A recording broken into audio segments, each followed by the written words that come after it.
Hello and welcome to Man's Model Moments. Apparently, my system thinks my microphone has been unplugged, and it has been. So, excuse me one moment. Whilst I try and address this issue. One would have thought that this would have been all sorted, but you just can't get this, There we go. Now on a proper microphone. Welcome, everybody. Hopefully now you can hear me. So good evening, everybody. Tonight we're talking about what we should expect from a model company in 2025, which was kind of inspired by some of the discussion over the Alvis Saladin from Airfix that I only got my hands on Tuesday. Actually, Monday evening, mine arrived from Airfix or Hornby eventually. But others have had theirs for about a week, so there had already been a discussion. And on that note, let me bring in my first guest tonight, Gary from Gary Stuff. Good evening, sir. Evening, Alex. How are you doing? I'm doing very well, thank you. How are you? Are you rested from your holiday? Quite the opposite. The holiday was absolutely hectic. It's like going to boot camp for tourism. It was very, very, very full on. But there we go. Have you now recovered from your holiday then? Yeah, that's more like it. I've recovered from. Yes, you will have breakfast at 7. You will be ready for the walking tour at 9, and you'll go and see another church and another castle, and then you'll have the afternoon free. And at 5 o'clock, we will be sailing up the river again. It's quite regimented, I would say, but it was fun nonetheless. Met some good people. We had a laugh and saw some cool stuff. So yeah, all right. Anyway, how are you doing? Not too badly at all. Surviving the heat. Shop's been quite busy. Still managing to get videos out, so all's good. Yeah, it's not bad at all. Right, let me just try and get StreamYard sorted because I wasn't expecting my mic to become unplugged just as I went on. So let's have a little stroll back and see who's in this evening. We have World War II scale models Dave. We've got Adrian Hook, that is. We've got John Out scale modeling. We have Stuart. We've got Julian Hall. We have Graham Green. Mario Saliba. The Little Things Junkie. We have a question. I'll star that so I don't miss that. We've got Graham Ball. We've got Mark Glendinning. That's a new name for me. So good evening. Steve Horman as well. Another one I don't recognize off the top of my head. I am terrible with names though. So if I don't recognize your name, apologies. We do have some that appear a lot, and repetition is the key to remembrance. So if you come on all the time, I will remember you. We have Keith. We've got John Christmas. We have Ian Mayfield. Oh, on Facebook it's telling me. So good evening. Hopefully we won't get the usual Twitch bots coming in. Let's see. We have Nick Johnson, Mystery Box Nick. Good evening. I've got Phil Pierce. We've got Howard Kendrick. Got Mike Orton. We've got Adam McDonald. Good evening to you all. Dave Fairclough. Jack's Model Bench. We've got Phil. We've got Aaron Phil. Wheezy Models. Pete McDubbs. Got the Flying Dutchman. Dutch Dave. Welcome. Ian Williamson. And that brings us up to the present, which is great. So we've got 65 presently, and that number's going up. So always good to see a healthy start to the stream. Absolutely. So Marcus will be joining us shortly. He's had to restart his computer, so he is as prepared as I am for this stream. And I did only send him the link just beforehand. I meant to do it earlier. And quarter two, he was like, "Got a link?" And I'm like, "Oh yeah, I need to send you that." It's all professional, honestly. It's great, isn't it? So the topic for tonight really came up from it's been something on my mind for a while. Some comments and some videos. Obviously, Airfix, when it released the Jaguar, came under some criticism for certain pieces of the way that was done. Now with the Stalwart and other models come out, right, and people get criticized for them. We tend to focus a lot on Airfix, I think, because they are, a British brand. They've made great strides in recent years, and they still manage to fuck things up quite epically. So, so they have that combination of crucial things. Whereas a company like Italeri, who will release some old crap, which, again, we'll come on to that. I watched a video today on the Italeri official channel, which only has 1.6k followers, which is a little sad. And we'll talk a little bit about that a bit later. But there's different expectations, I think, from a company like that, which is kind of what we're going to be talking about tonight. So I've just seen Marcus has popped into the green room, so let me welcome him to the stream tonight. Good evening, Marcus. Hey, Marcus. Good to see you, man. Hope we are all well. You had the same IT issues that I did then. Oh, cheers. It's not James Gin tonight. Oh, no. This is just sparkling water. So, well, that works too. Very good. Although I must say, I've kind of polished off like 2/3 of that bottle already. It's really nice. If you're a gin drinker, especially in this weather, it goes down very easily. So I had a large one on, I think it was Friday night, or it might have been on Airfix and Chill. But I had a large glass of it, which I was sipping through the night. And gin can give you some really bad headaches, really bad hangovers. And at the end of the stream, I didn't even feel, particularly buzzed. It was just like, that was just pleasant. So I'd heartily recommend it if you like gin, or even if you're borderline on gin. This will convince you for sure. I can only vouch for the London Drizzle because that's the only one that I've tasted. I've heard the Asian Parsnip is very good, and the other two are a bit dependent on your tastes. So, okay. Anywho, we've had a few more slip in during that time. Also, John Alec has very kindly gifted 5 man's model moments. Blah, blah, blah, blah. I'll try. Take 2. Yeah, go get that bottle. Kindly gifted 5 man's model moments memberships. So thank you, John Alec. For those of you who get a gifted membership, basically, if you go over to YouTube, look at the members only posts there. There is one which gives you the Discord link to the Discord channel, where basically we all get together and show sneak peeks and people show their work, and we've got a group build on and we just chat and hang out. Easiest way to speak to me. Oh, and as I speak, World War II models Dave has done the same thing. So thank you both, very generous. And say, if you do get a gifted membership, do check out the Private Members stream, Private Members Discord. You also get access to the Private Members stream on a Sunday as well, if you're a YouTube member. So, which will be happening this Sunday. Yes, it will. Yeah. As long as it's not 40 degrees in my conservatory, which is the reason we didn't have this stream last week, because that's too high. But we also had, sorry, let me just make that one. We have Simon's Modelling Shed popped in. Good to see you. We've got Travis Thompson. No notification from YouTube again. Yeah, I would say go and check your YouTube subs. Check your notifications that are set to all. Also, check your general settings on YouTube, because if you haven't set that you allow YouTube notifications, it won't send you notifications even if you've got it set on a particular channel. So you have to have both. It's one of those things that a lot of people don't know about, and it's really annoying. Plus, YouTube will unsubscribe people and switch these things off. So you've just got to keep on top of it, I find.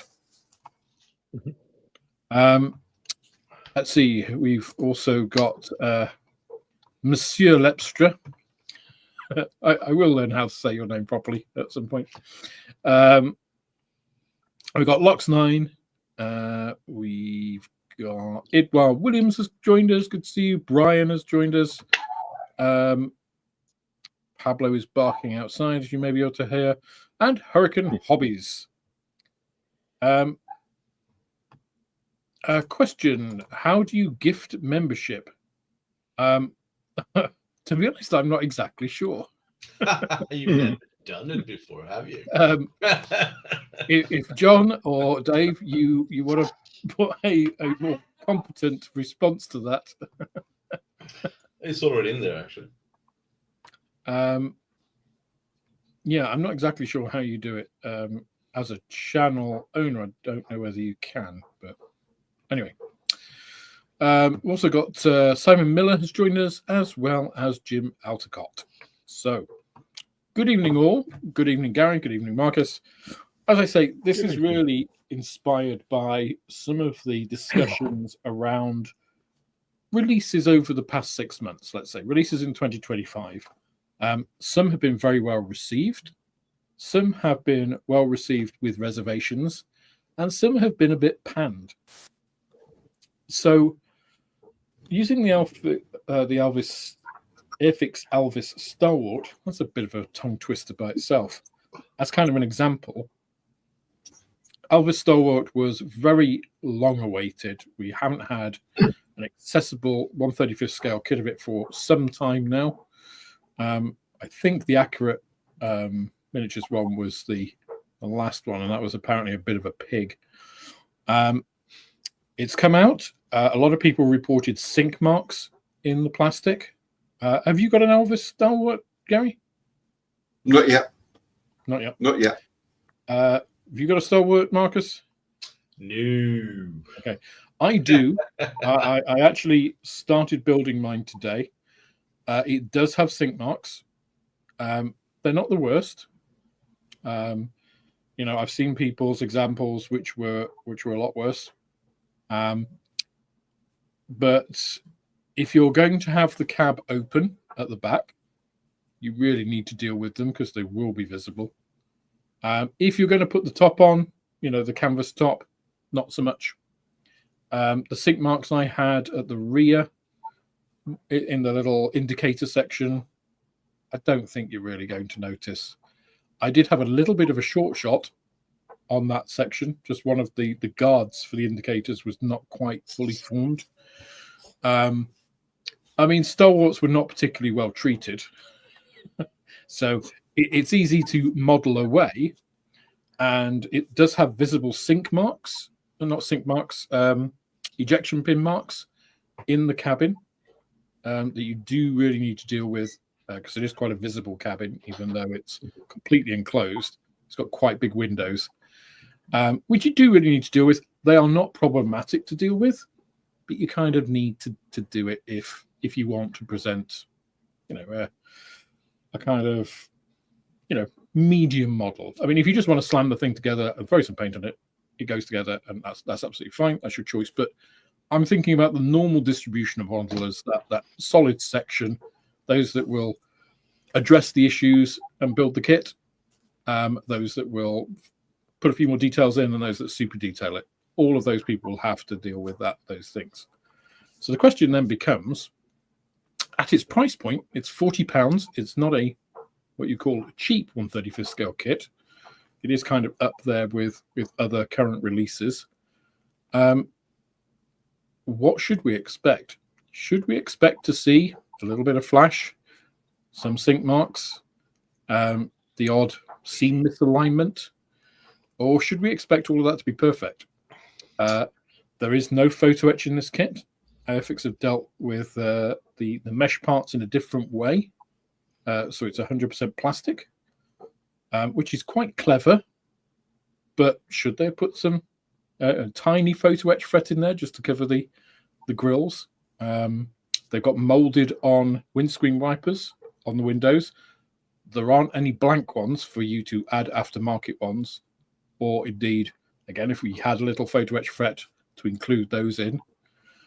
So, what do you guys think? Do you think where is the kind of standard, and what should we be expecting? How much was the kit? Should you expect your kit to be, let's call it Tamiya-esque, and not need sort of these addressable issues, or is that acceptable? What do you think? Well, how much was the kit? Sorry, say again. How much was the kit? How much? £40. So what's that about? I know 48 euros.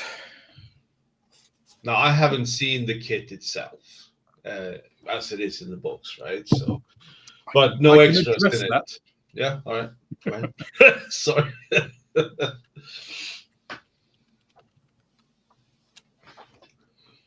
So let me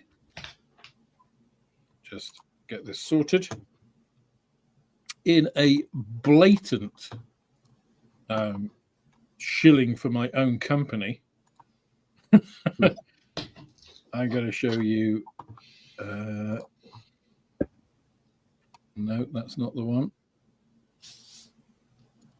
There we go. So this is, in fact, let's make that. Ooh, wow! I didn't. That's not what I expected to happen, but okay, we'll go with that. This is the Stalwart. On my website, sorry, on my web shop, I should say, available £36. Cheaper than Airfix. Just saying. So this is the kit. This was the initial render, which I think everybody thought was looking good. These are some of the built-up examples from Airfix.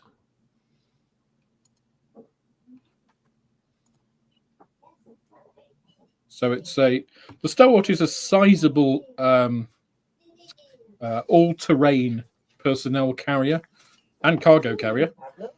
Mm-hmm. Would you just pop the amphibious as well? Thank you.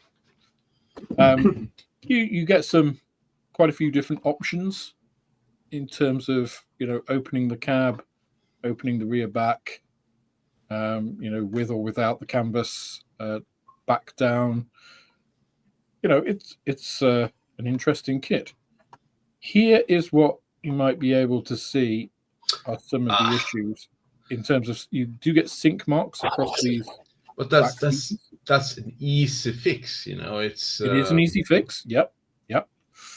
I have all my kids have that. So it's like, whatever. So there's two elements on the Stalwart. There are some design elements that I don't want to talk about at this point. I just want to talk about in general sort of the production quality elements to start with. Like the sink marks. For example, one side of where these tie downs are, they don't supply you with the string, obviously. That's a bit silly, though. But one side of these has the brass cleats. So this is obviously canvas, and it has brass cleats, little rings around to stop it ripping. And on one side, these are molded in.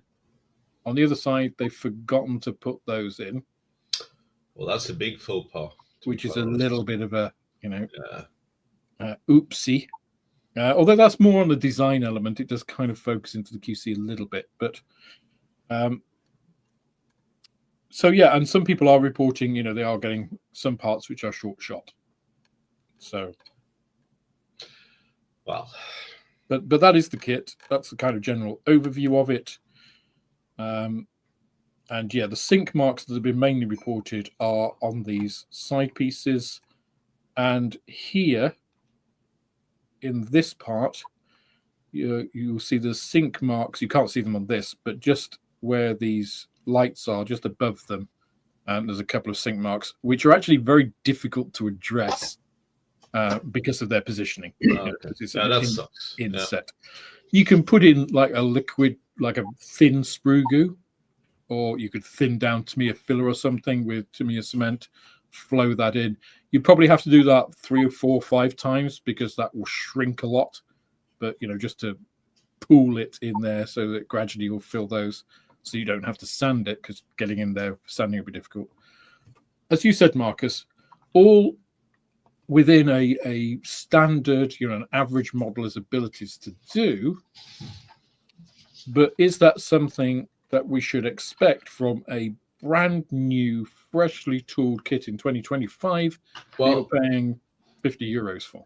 Well, in my opinion, then, because I don't speak facts, only opinion, because I don't want to be killed. No, I think with today's technology in making these links in 2025, I think you should expect a little bit more preciseness, more accuracy in regards to the final product, because technology has advanced quite a lot in the last 30 years when it comes to manufacturing processes. All right. However, I don't know. You said this is a fresh tool. Yes. Brand new tool. Brand new tool. Then it's a design flaw, not the tool itself, right? So the engineers who created this, they didn't really think much of it, or they just tried to make money of making it quickly. It's a lot of things here, but I think for about 36 quid, I think it's okay, I guess. For more than that, above 40, 50, you're going to have some different expectations, I guess. Yeah, that's just a thought. Okay. What about you, Gary? What do you think? Shouldn't happen, in my opinion. It just shouldn't happen. Yes, it's a skill level 3, I believe it is, to build. That's no excuse. It just means there's a lot of small parts and there's a lot of bits and pieces that take a bit of skill to put together. Short shots, absolutely inexcusable in my book. Can I ask what is short shots? Where the plastic doesn't fill the mold correctly, so the part isn't fully formed. Oh yeah, that's absolutely unacceptable. I do agree. That's just unacceptable. And if those are going to market, then your quality control is rubbish. Yeah. And that needs to be addressed. Short shot, it could well be the design of where the ejector pins are, and maybe how quickly the part is cooling within that part of the mold before it's ejected. There's a whole load of different things, but you know what? There's a whole load of programs you can use to simulate that these days, and I'm pretty sure Airfix use them, or they must use them to do virtual moldings before they go to test shots. Were these seen on the test shots, I wonder? And did someone look at the test shots and say, "No, that's acceptable for a 40 quid kit"? Exactly right. So no, I agree with you. The thing is, I think there's an executive decision there. Yeah, absolutely. Do we redo the mold, or do we just push it? Live with it. Yeah, I'm just really not not by that sort of level of, you know what, it just feels like a lack of care more than anything else. It's an almost a that'll do attitude. Yeah, sadly, I really don't like that. That's sad. That is sad. And if you're building a brand where you're expecting people to maybe invest like 90 quid in a bigger kit, exactly, are you going to say, well, do I have to trust that I'm not going to get this sort of rubbish as well? Or, you know, is it because it's 40 quid? It's like, yeah, they're not as important to us. There's a lot of risks of public perception if that has been through the test shot process. The 3 or 4 test shots shipped over, they've looked at them, and then they've said, yeah, that can go through because it's too expensive to change. Okay. That would be so sad. Yeah. And that's not going to do their image any good. Yeah, sorry. Had there ever been a huge outcry of anger towards the kit publicly or anything like that? Because I don't know. I think most people just kind of shut up and just get on with it. I think that's the and that's kind of what why I wanted to have a discussion with everybody in it. And please, if you are in the chat and you've got an opinion on this, please let us know, because that's kind of one of the primary things I want to get out of this, is that a YouTuber like me, like Gary, Marcus, like Peter Oxley, like Moss from Moss Models, Nigel from Nigel's Modeling Bench, we all have our opinions. They are all personal opinions. Mm-hmm. We do this, some of us do it for a living. Some of us do it as part of our living. Some of us put a lot more effort in. We all have different standards because we come from different backgrounds. We're on different places in our journey. So we're not necessarily an average modeler in the sense of, in a random sample, what a model looks like, regardless of our skill level, right? So if you guys, have thoughts on this, please do put them in the chat. Please put a comment or CCC. I've got 15 starred comments already, so I appreciate fire away. But I would be happy to have more. And just on a point that you raised there on, was this in test shots? This is actually a review. I'm looking at the wrong screen here. This is actually a review. Oh, why isn't it moving on? Uh-oh. Okay, I've got it on one screen, and let me try that, adding it again. No. Oh, I know why. It's because I've got it twice. Okay, now it's... So I had two identical tabs open, and I was moving one, and it was, well, what's going on? So this was the Key Model World review of this kit from March this year, right? So this was an initial test shot where they built it all up. And again, let me just try and get that a little bit bigger for everyone. No, well, that didn't really make it bigger, but let's see if that, okay. So here you see it's in grey plastic. We actually have the production version is in green. I would have much preferred them stay with grey, but apparently this is just an Airfix policy. So here are the parts, all looks pretty nice and crisp. Gets onto the build, obviously.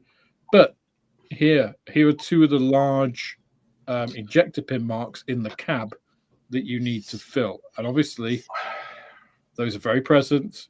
They've obviously filled those. They could have been placed elsewhere, to be quite honest. That's how I feel. They are partially covered by components in the cab, but not fully covered. So you do really have to address them. There are also some ones on the side. Oh, there we go. On the side of this, I actually had a little bit of sinkage in the top of this here. I just ignored it. But let me scroll down to show you some of the other pieces. Because I think this shows it quite well, actually, in general. Come back to the clear parts later at the design stage. So here is where some of the sinkage is in some people's kits. This one didn't seem to be affected too much here. I don't know whether you get a good view of the inside of those big plates. I don't think you do, really. Unfortunately. To see whether they're present, but I think they will be, because it's kind of a feature of the design, right? Mm-hmm. And Gary's absolutely right. It is possible to design those out so that they don't have as much issues. And there is a hand-in-hand piece of this with production, of course. So you can design a tooling to not produce sync marks, and it can still make sync marks in production if the production isn't following what the designers have planned for that tooling. Mm-hmm. In terms of the cool down rate, how the parts are handled, the injection pressures, all of those pieces. So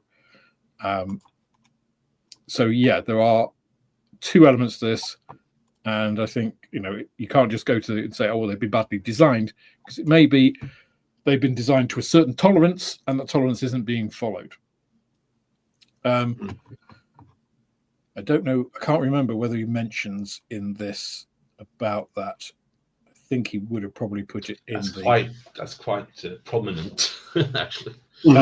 These are, they're also in the side pieces, the side of the cab, which you can't see there. These pieces, and the front. There are also some others. They're right down at the bottom level, so they're not as noticeable. But again, if you're filling one lot, you might as well fill all of them, right, and make sure it's all good, and that you're not actually getting any of those, possibilities. Mm-hmm. There was also a mistake made, but again, I'll come back to that in the design element piece of it. But this was, pre-production, but basically nothing changed. Oh, yes, here we go. This is the bit you can see here. You can't actually see it on that screen so much. Let's see if I can open that in a new tab and zoom in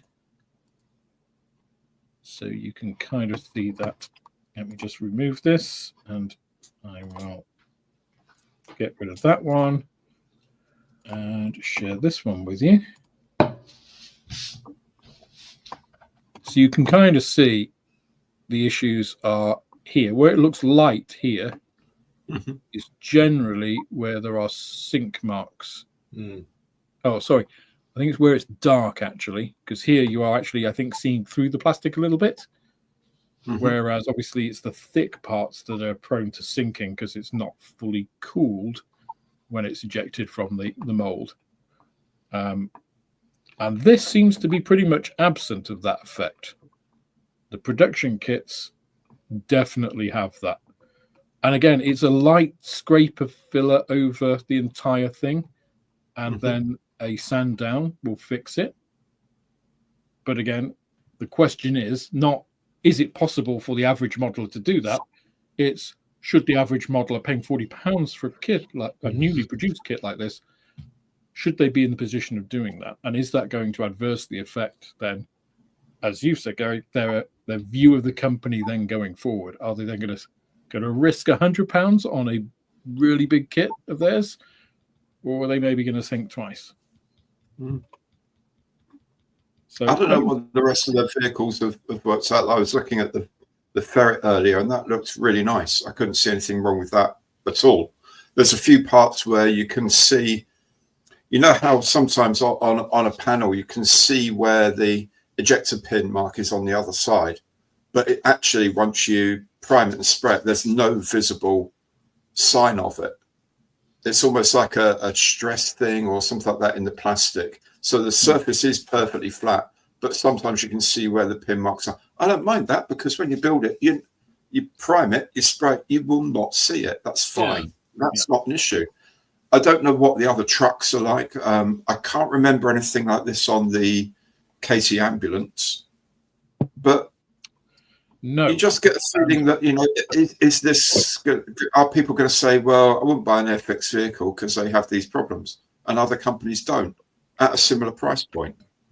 And it's only, people are only buying this because you can't get a decent kit of a Stalwart anywhere else. Yeah, I mean, so I built a number of ICM trucks in 1/35th scale, and I've never seen a sink mark on one of those. No. And they are a similar price. Which shows that there's definitely possible to make it without, Yeah.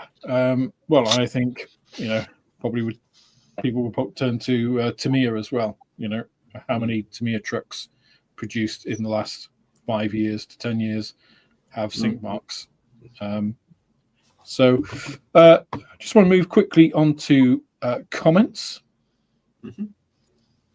No, don't want me. There we go. That's better. So Graham Ball says, sink marks, flash, and seam work are run-of-the-mill for most models and can be dealt with. A bigger concern was the error in tooling of the fit at the front of the cab to the floor. See Nigel's model's build video. Okay, I'm going to address that.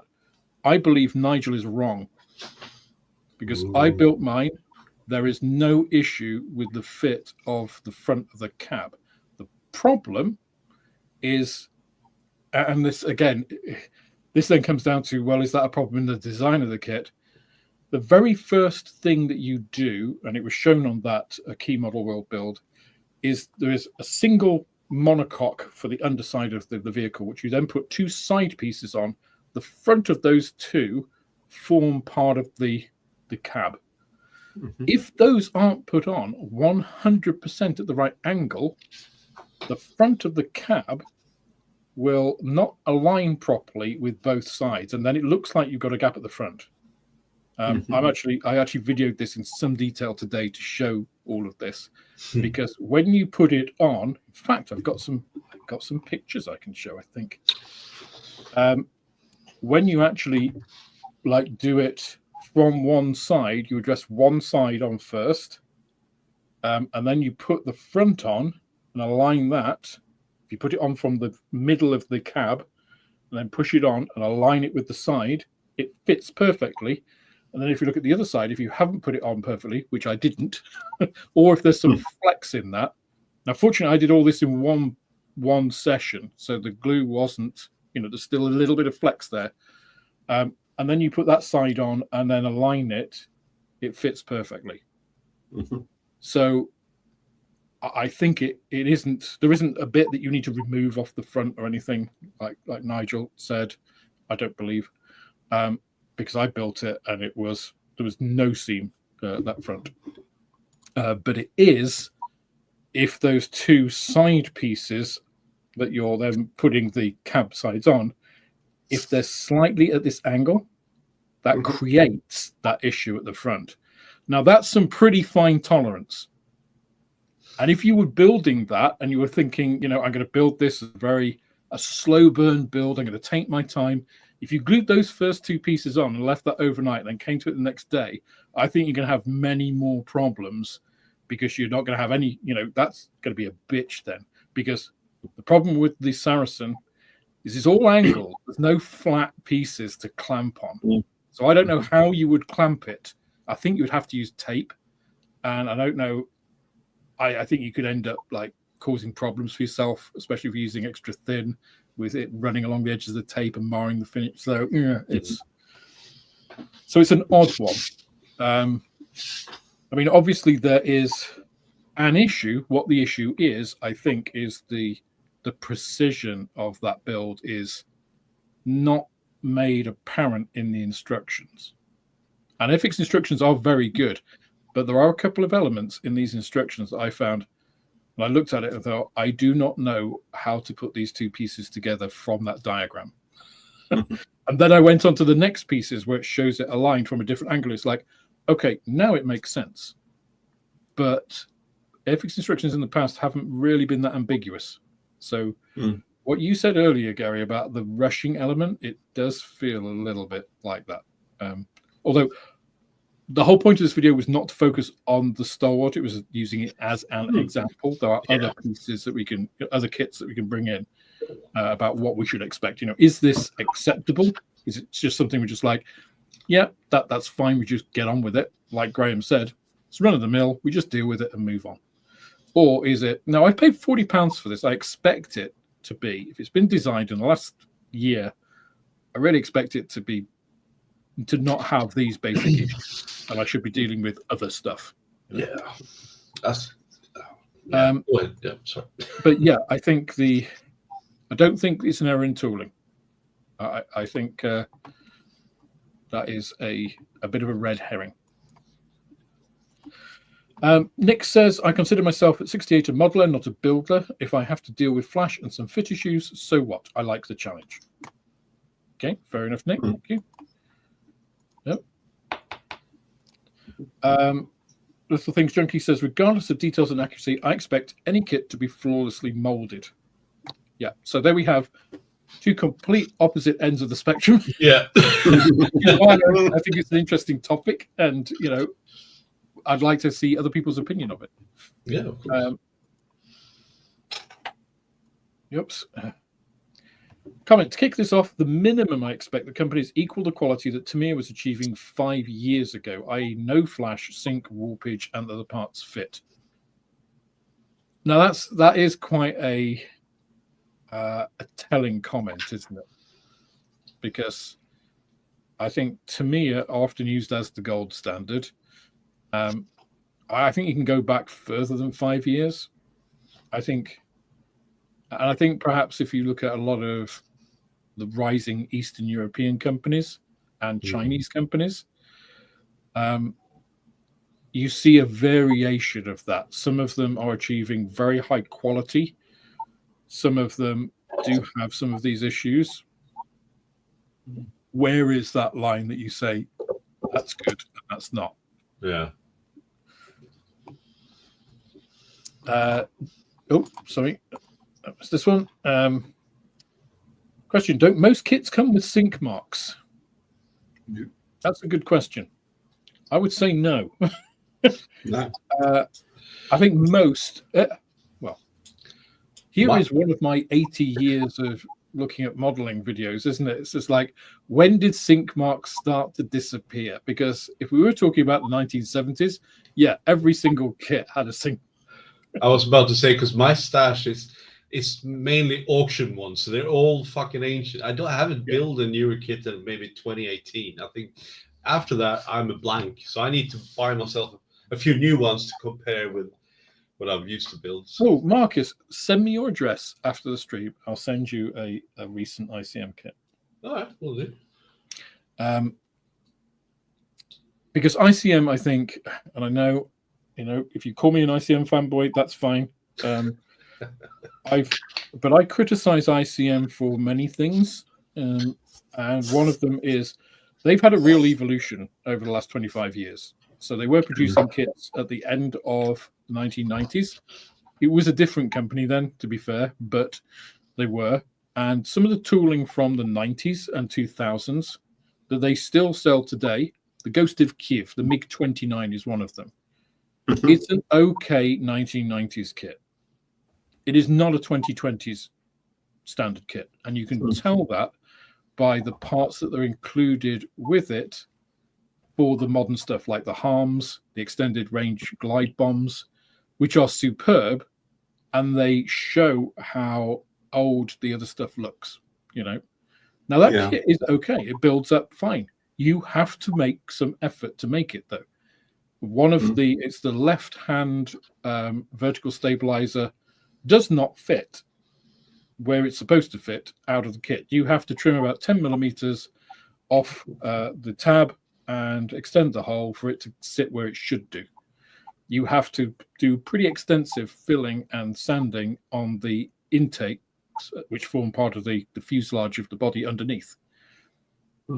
Basic modeling stuff. The panel lines are a little bit soft, but it's an okay MiG-29, and it's like £16. So it's like, well, okay. Do you pay what do you get what you pay for, or should you expect to but $16? What you would expect if you bought a like the Monty's Caravan kit, which has been out a couple of months. It's a 2025. No, so it's not. It's got 2025 pieces on a slightly older, but still very modern tooling. Goes together flawlessly. It's got amazing detail. If you built that and then built that MiG-29, you would think, what the hell is going on? Because they look like they're two different companies. Yeah. The F109 is the same. It's a nightmare to build. Front end of it is a horror.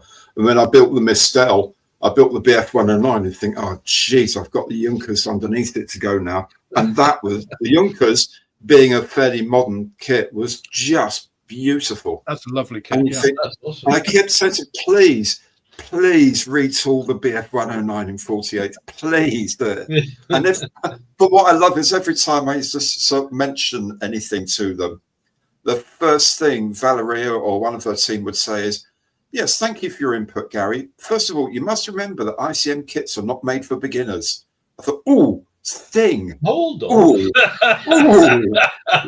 But we do appreciate that you're not a beginner. So yes, your comments are very well. Thank you very much. But he does think, oh yes, okay. Oh, that hurt. I'm in my place now. Thank you very much. But they always listen. They always listen. If you've got a concern about something, and they see the validity of it, they say, oh, that's interesting. I'll talk to the engineers. I like the 35th Cobra kit, the H1G Cobra. There's a decal at the front end, like the sort of snake's mouth or whatever, shark's mouth, whatever it is, decal. And there's an antenna that's molded into the fuselage. So this decal, this huge decal, and ICM decals, as you know, are quite thin. Yeah. Has to somehow go over that antenna. So you have to cut it and around it. So for Roadsman, I said, look, wouldn't it be better just to make that as a separate part? So you put the decal on, then put that on. And at first, yes, well, ICM kits are not made for beginners. However, I will take this to the designers and see if they can come up with a solution. Yeah, they do listen, but it's always a little sort of slap on the Shut up, you. But okay. But they always listen, and that's what I love about them. They always listen. Or if they can't do something, there's a very good reason why they can't do it, and they share it with you, rather than saying, "Well, that's just the way it is." So Mario says, most big and some smaller companies have really upped their game molding wise. I do not think they can afford the quality to slip. Now, I think that's a really good point in that we've just been talking about ICM, with quite high praise. It's the reason I like ICM kits is, apart from the fact that they are very responsive, as Gary has said, they're really good. They make some unusual stuff. I quite like the odd unusual piece. That Dornier DO217K, which I'm hoping I can get a video out on Sunday. I keep getting stalled in writing the script. It's all finished. It's a beautiful kit. I mean, I think I mentioned this before. I was going to do a full unboxing build of it, and usually I just prime the model when I'm doing that. But I was enjoying it so much, I wanted to do it justice, so I did the whole painting thing, which obviously delayed it. But that's what you want from a build, is you want to be engaged by it. I mean, for Marcus, you don't want it to be a black pearl, right? You don't want it to be your face says it all, right? You don't want it to be something that you just think, oh my God, I've got that. It's on the the shelf of shame. Because I don't want to go and have that paint. True. So if you have the alternative, so for instance, if Tamiya came out tomorrow and, we've got a 1/35 scale Saracen. Okay. And Airfix had planned to do a Saracen. I think that would kill Airfix's plans for that because people would buy the Tamiya kit in preference. Right? Definitely. So it's not just a matter of what models expect, it's what other companies are doing as well. So that's a really good point, Mary. Thanks. I keep pressing the wrong thing. Craig says, I do think we are overly critical where Airfix is concerned, but as Brits it is our psyche because we want the breast, and Brit bashing is our home event. So I don't think I'm not trying to unload on Airfix here. That's not the intent of this discussion. It is about what do we expect. I'm using the Stalwart as an example because it's just come out. We've had a lot of discussion about it. There have been these reviews, and I'm just saying, what is that standard? What is the standard that we expect for £40? What are you prepared? What is your cutoff point where it becomes no? Actually, is it just sync marks? Yeah, I can deal with sync marks. Sync marks and ejector pin marks. Yeah, that's okay. Add in short shots. Well, it depends where they are. It's like, at what point does it become no? We'll talk about the design elements as well in a bit. And I think the price point is also a pertinent piece here, right? Well, in terms of Airfix, I would say, I've just built the TR9 Spitfire, the two-seater. And when I was looking at it, one of the wings, there's a bit of flash around one of the aileron mountings. I just feel like there's some flash here. do you know what? It shouldn't be there, only because someone's not put the right pressure into that part of the mold, or it's a QC thing. It's not the end of the world. It can be sanded out, and I'd much rather flash than short shots any day of the week. Yeah. But that was the one thing. It just bugged me, because the rest of the kit is awesome, in my opinion. It's by a long way the best 148 Spitfire they've ever made. It's the first of the new tooling, which is very plainly derived from the 124th and rescaled. And it just fits perfect. Everything I did fitted perfectly. They've sorted out the undercarriage, so you can fit the undercarriage and get the right angles just by putting it in a hole, rather than gluing stuff on and trying to set this and all the rest of the rubbish of the older 148s. It slots in like the 124th one does.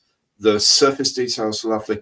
Putting the wing onto the fuselage, there's no filler on it at all.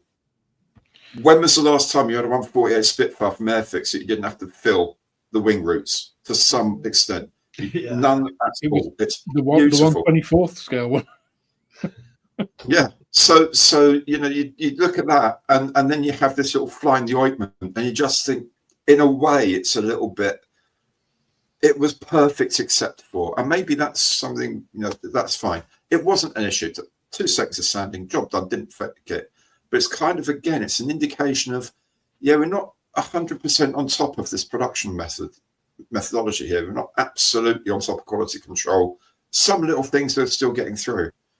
Maybe they don't care about that sort of level of imperfection. Maybe they shouldn't care about that level of imperfection. And caring about it would cost too much money and da-da-da-da. I don't know. But the kit itself is absolutely brilliant, and I love building it. But in terms of our expectations, I think, I mean, for me, building that kit, having a little bit of flash there, I wouldn't care about that. You know, No. There was actually a little bit of flash in parts in this Stalwart as well, which I was surprised about, because you don't often get both present at the same time. And flash. That's a special skill in production. And unfortunately, it's around one of the most complex parts that goes in the cab. So it's just like, oh, why did it have to be this one? You know? Yeah. Why couldn't it be one of those flat pieces? So there was that, and I thought, wow, flash on a brand new tool is bad. But if that was the only thing there, I wouldn't have even thought about it. I'd just be like, oh, this is just, you know, whatever. It's a nuisance. So, you know, I think if it is, for me, on a personal level, I expect a kit to go together and it doesn't distract me from the build. I think if I've got pieces, like, again, I'm going to cite that Dornier. I'm just trying to think if there was anything during that kit that distracted me from the build. The only bit was the fit of the turret, in because it's the big glass house front one, and the turret is kind of suspended on two, like it goes into both sides and sits on this little shelf. And getting that in was in the way that I did it, and I departed from the instructions, but it would still be done in the same way. So it's still valid. And that was a bit difficult. But it's a bit difficult because they've represented it as it actually is on the aircraft. So there isn't really any way around that. So it didn't distract me from the build. It was just like I had to focus. Did you check out the build video for it as well? I didn't need to. I didn't need to at no point. And that's exactly what I mean, right? For the Marauder, I had to check that build video out, and I got a couple of parts wrong. The bomb aimers part, I glued on completely the wrong way. And then I thought, I can't be right. And I looked at the video and it was just like, no, it wasn't right, Alex, you idiot. But user error, right? And at no point in that Dornier construction did I have to look at that. And I thought there was nothing that took me out of that build. I just enjoyed it. I got to the point of the scribble camouflage, which was the worst part, because originally I tried to do it with acrylics when I really shouldn't have. And after struggling for 5 minutes, I'm just like, sod this, I'm just going to do it in lacquers, because that'll just make it 1,000 times easier and actually enjoyable. And I mean, there have been other kits, including from Airfix, that have done the same thing. You know, the Spitfire, the 1/24 scale Spitfire, was a joy to build. Nothing about that kit took me out of the experience. There were a couple of things, but they were self-imposed. Like I wanted to have the Hispano covers so that I could open them and close them. And so you got to deal with the thickness of the plastic and the fact that actually I think they represented too high on the guns. I don't think they stuck out as far as Airfix got them. But none of that is problematic in that respect. So yeah, I think for me it is that level. It's just like if I've got to deal with endless sink marks because they haven't thought about where they've placed them, so I'm doing it's unnecessary filling, right? If they can't place the sink marks somewhere where you can't see them or they're covered by another part, that's poor design. Yeah.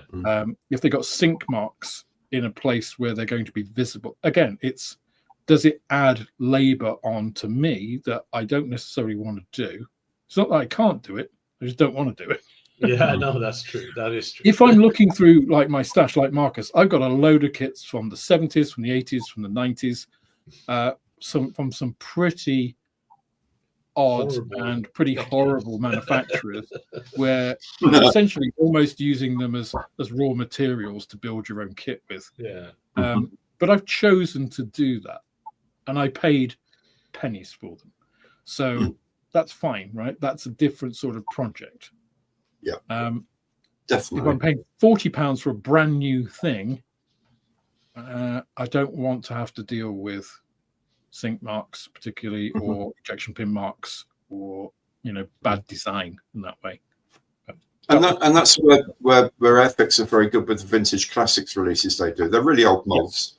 As long as they print reasonably well, there are going to be some issues because it is a 1961 tooling where the design technology was very, very different, and you're probably going to do some work on it. But that going into it because it's labeled as vintage aircraft or vintage whatever.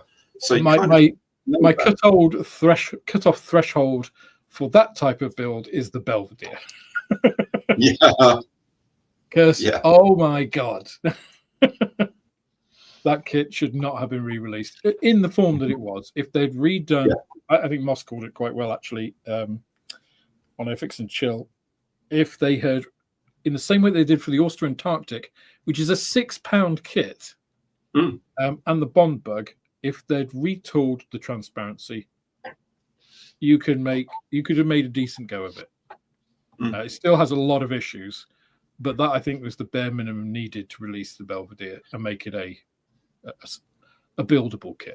I mean, Greg's model's build of it was practically rebuilding the entire thing, and I don't think that is acceptable, even in something saying, "Hey, this is old, therefore." It's like, yeah, but you're charging this much for it. It's anyway. A few more comments, and then we'll get on to design pieces. So Travis says, my minimum for a new kit is I shouldn't have to break out the saw and clamps just to get it together. To me, it should be a baseline. I don't care about the odd ejector mark if it's out of the way. Yeah, which is okay. Travis, you and I are aligned. I think I'm with you there. I think it's because I'm lazy that I think that. I don't know about you. Julian says, I'd rather flash or ejector pin marks than a short shot, as you can remove excess plastic but not easily replace missing plastic. Good point. Good point. Yeah. Absolutely. And I think this is where the sink marks, I think, have proved controversial, let's say, because some of them are in difficult places, like that brake and indicator cluster on the rear. They're in the depth as that. So not the end of the world, but, just it's like a little, when you got a scratch on your eye and it's just, you can feel it all the time. It's kind of like that thing.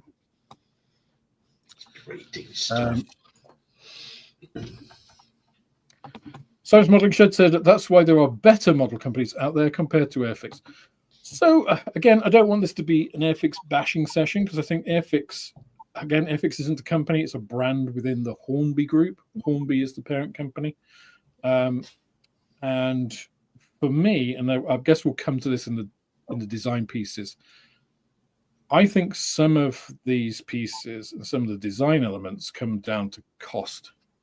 And I think that's driven by Hornby rather than Airfix. I think the Airfix guys are actually top notch. I think Dale cares about modeling. I think he cares about his team. The team are all pretty passionate about the subjects they do. But if you only give somebody a certain amount of time and money to do something, there's only a certain amount that they can do with it, right? So yeah, I don't want to bash Airfix. I'm just saying, what should you expect from a company? And then you can measure, if you know what you're expecting, you can measure companies against that, right? And then you can make your personal choice of, okay, I'm going to buy Airfix, I'm going to buy Revell, I'm going to buy Italieri, or I'm only going to buy ICM, Tamiya, MiniArt, and that's a personal choice for everybody. Keep doing hide instead of unstar. Julian says the Stolly faults are Airfix management failures, QC yet again, not the kit itself. Okay, we'll hold that thought because we're about to get on to design. I just want to get through some of the comments now because I don't want to have 10 minutes left and have to do 50. Graham says, I watched a review from a guy who has no build videos, just box reviews. Do I trust his opinion as to the ability of this kit to build it well? Not a chance. Fair point. Yeah, I think watching somebody build a kit and the issues with it rather than just watching somebody, oh, look, these pieces are good, bad, indifferent, whatever. It's like, yeah, the pieces might be. How do they actually fit together? You can have really nice pieces that don't fit together. Dragon. Terrible cough you've got there, mate. Yeah, it is, isn't it? Do you think the test shots are carefully controlled so Airfix get the best frames before a more relaxed production run after approval from Airfix? Oh, that's a very cynical view, Nick. I could never agree with that. Yes, you might think that. I couldn't possibly comment. How can you allow the tie down on one side of the kit but not the other? Okay, again, hold that thought. We're going to get into that in design. That's terrible. Simon's Modern Shed, so I agree with you, Alex. Everyone has a freedom of speech on there on YouTube, but at the end of the day, Airfix should have done better with this kit. Okay. And World War II Scale Models Dave says, having short shots is totally unacceptable and should be picked up if they had any sort of QC and the problem addressed before any sprue left the factory. Yeah, I don't think that is a process that happens in the Indian production site. No, but they're batch tested, not individually inspected. Yeah, and I should also say, because we mentioned the Katie earlier, right? The Katie was produced by Academy. It was designed by Airfix. It's an Airfix design, but Academy produced that. The same with the Cromwell. I haven't heard any production issues. Of course, we know the Cromwell was missing a bolt from the wheels in the first version, but of course, that's an Airfix design issue, not Academy's production of it. They can only produce they can't add a bolt in injection molding. That'd be nice if you could, couldn't it? It's like, put a +1 on that and just add one of those. As we inject get the Dremel out and just have a quick go at that. There you go. There you go. Good as new. That's how they converted a lot of tools in the 70s, wasn't it? Yeah, it was, yeah. But, and that's also, of course, why they had photo etch in them. Even though the KT one was absolutely minuscule. This is produced in India. So this is standard Airfix production as everything has been, for the last however many years it's been, decade or so.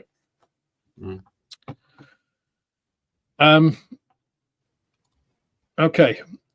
So turn of the hour, I think we turned the discussion to the design side, seeing as it's been mentioned several times in that.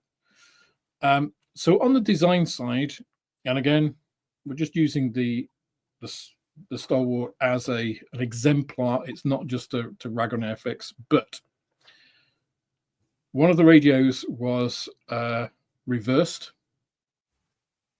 So actually it should be the other way around. That's a design issue.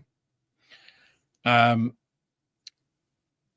you like the tolerance of the build is a design issue, because obviously you can build for precision and you can build for robustness. Ideally, you want both. So you want it to fit together really nicely and also be easy to do that every single time, and not have particular skills to be able to align everything just right and then click it in and quickly add the glue in there. That's good, because you're limiting your market. As ICM deliberately limit their market, they say they're an advanced modelers company. They don't make starter kits. Whereas Airfix are perhaps aiming at a wider audience, general modelers. That's even more important then, right? You want to build for robustness or design for robustness if you are appealing to a generic audience of not particularly, you're not aiming for quote unquote scale modelers, by hardcore, the kind of people that build mini art kits, for fun.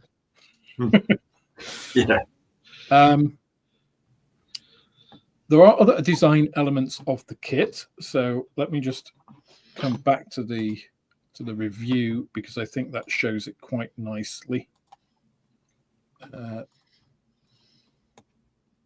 Yeah, that's the right one. So you can see built up, it looks pretty nice, right?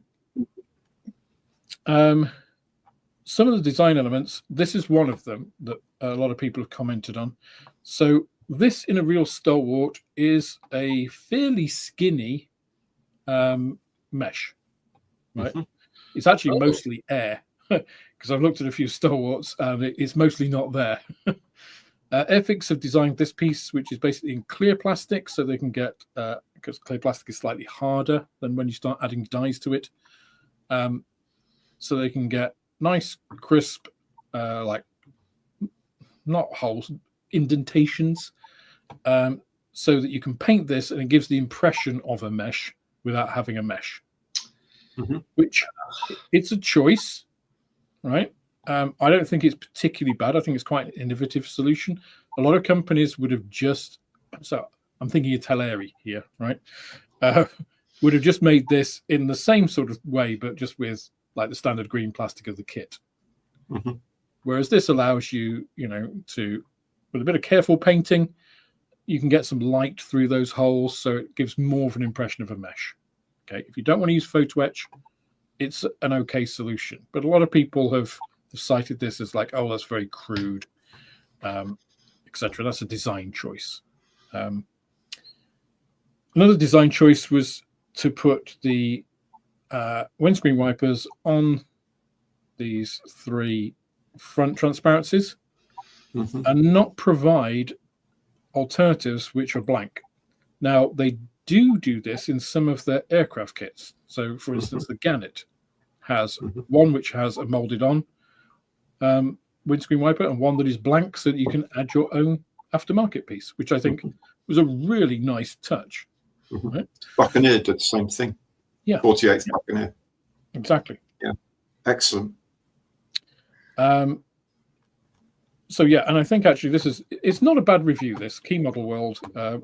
If I remember, I'll link it through on the stream description. But I think a lot of people are using the larger radio because it's correct, whereas the smaller one is obviously reversed. What else were we talking about? Design choices. Oh, one of the ones that I particularly dislike. This is one of my big things I dislike about the kit, is this canvas cover looks really nice until you get to the ends, and I think these are dreadful. Are those supposed to be like rolled up piece of canvas? Yeah, and it's not well executed. It's also all in one piece, so it has these forward and back. Actually, the covers I've seen on Stalwarts don't extend down here. They are just the cover over. It's just a single piece. They don't have flaps down. So I think having these actually as optional side pieces would have been better, and not molding it all in one, because that would have given you more options and been more accurate. These end pieces are solid, whereas on the Stalwart, they are tubes. This guy actually changed that on this one. So yeah, he just covers some of the, if you like, the shortfalls of this kit and addresses them as he sees them. And obviously there are the design elements like here. You can just see, I don't know if you can see it in this photo.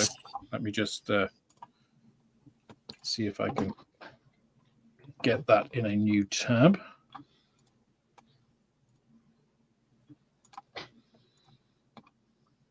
Bear with me a second. I zoom in here. Get one of the pieces that's in focus. You can see they have the molded on cleats. Mhm. Whereas on the other side, they don't have that. They're just holes. So yeah, some definite design pieces. Oh, and these at the front are the guards for the headlights. These are solid pieces. So obviously that's, well, inaccurate, I guess. So yeah, there have been various design choices made in this, which you can have a view on or not. For me, I think they kind of did themselves a little bit of a disservice, because I think they've taken a kit which is good, I think with a tiny little bit more. I think of pricing at $44.99 instead of £40.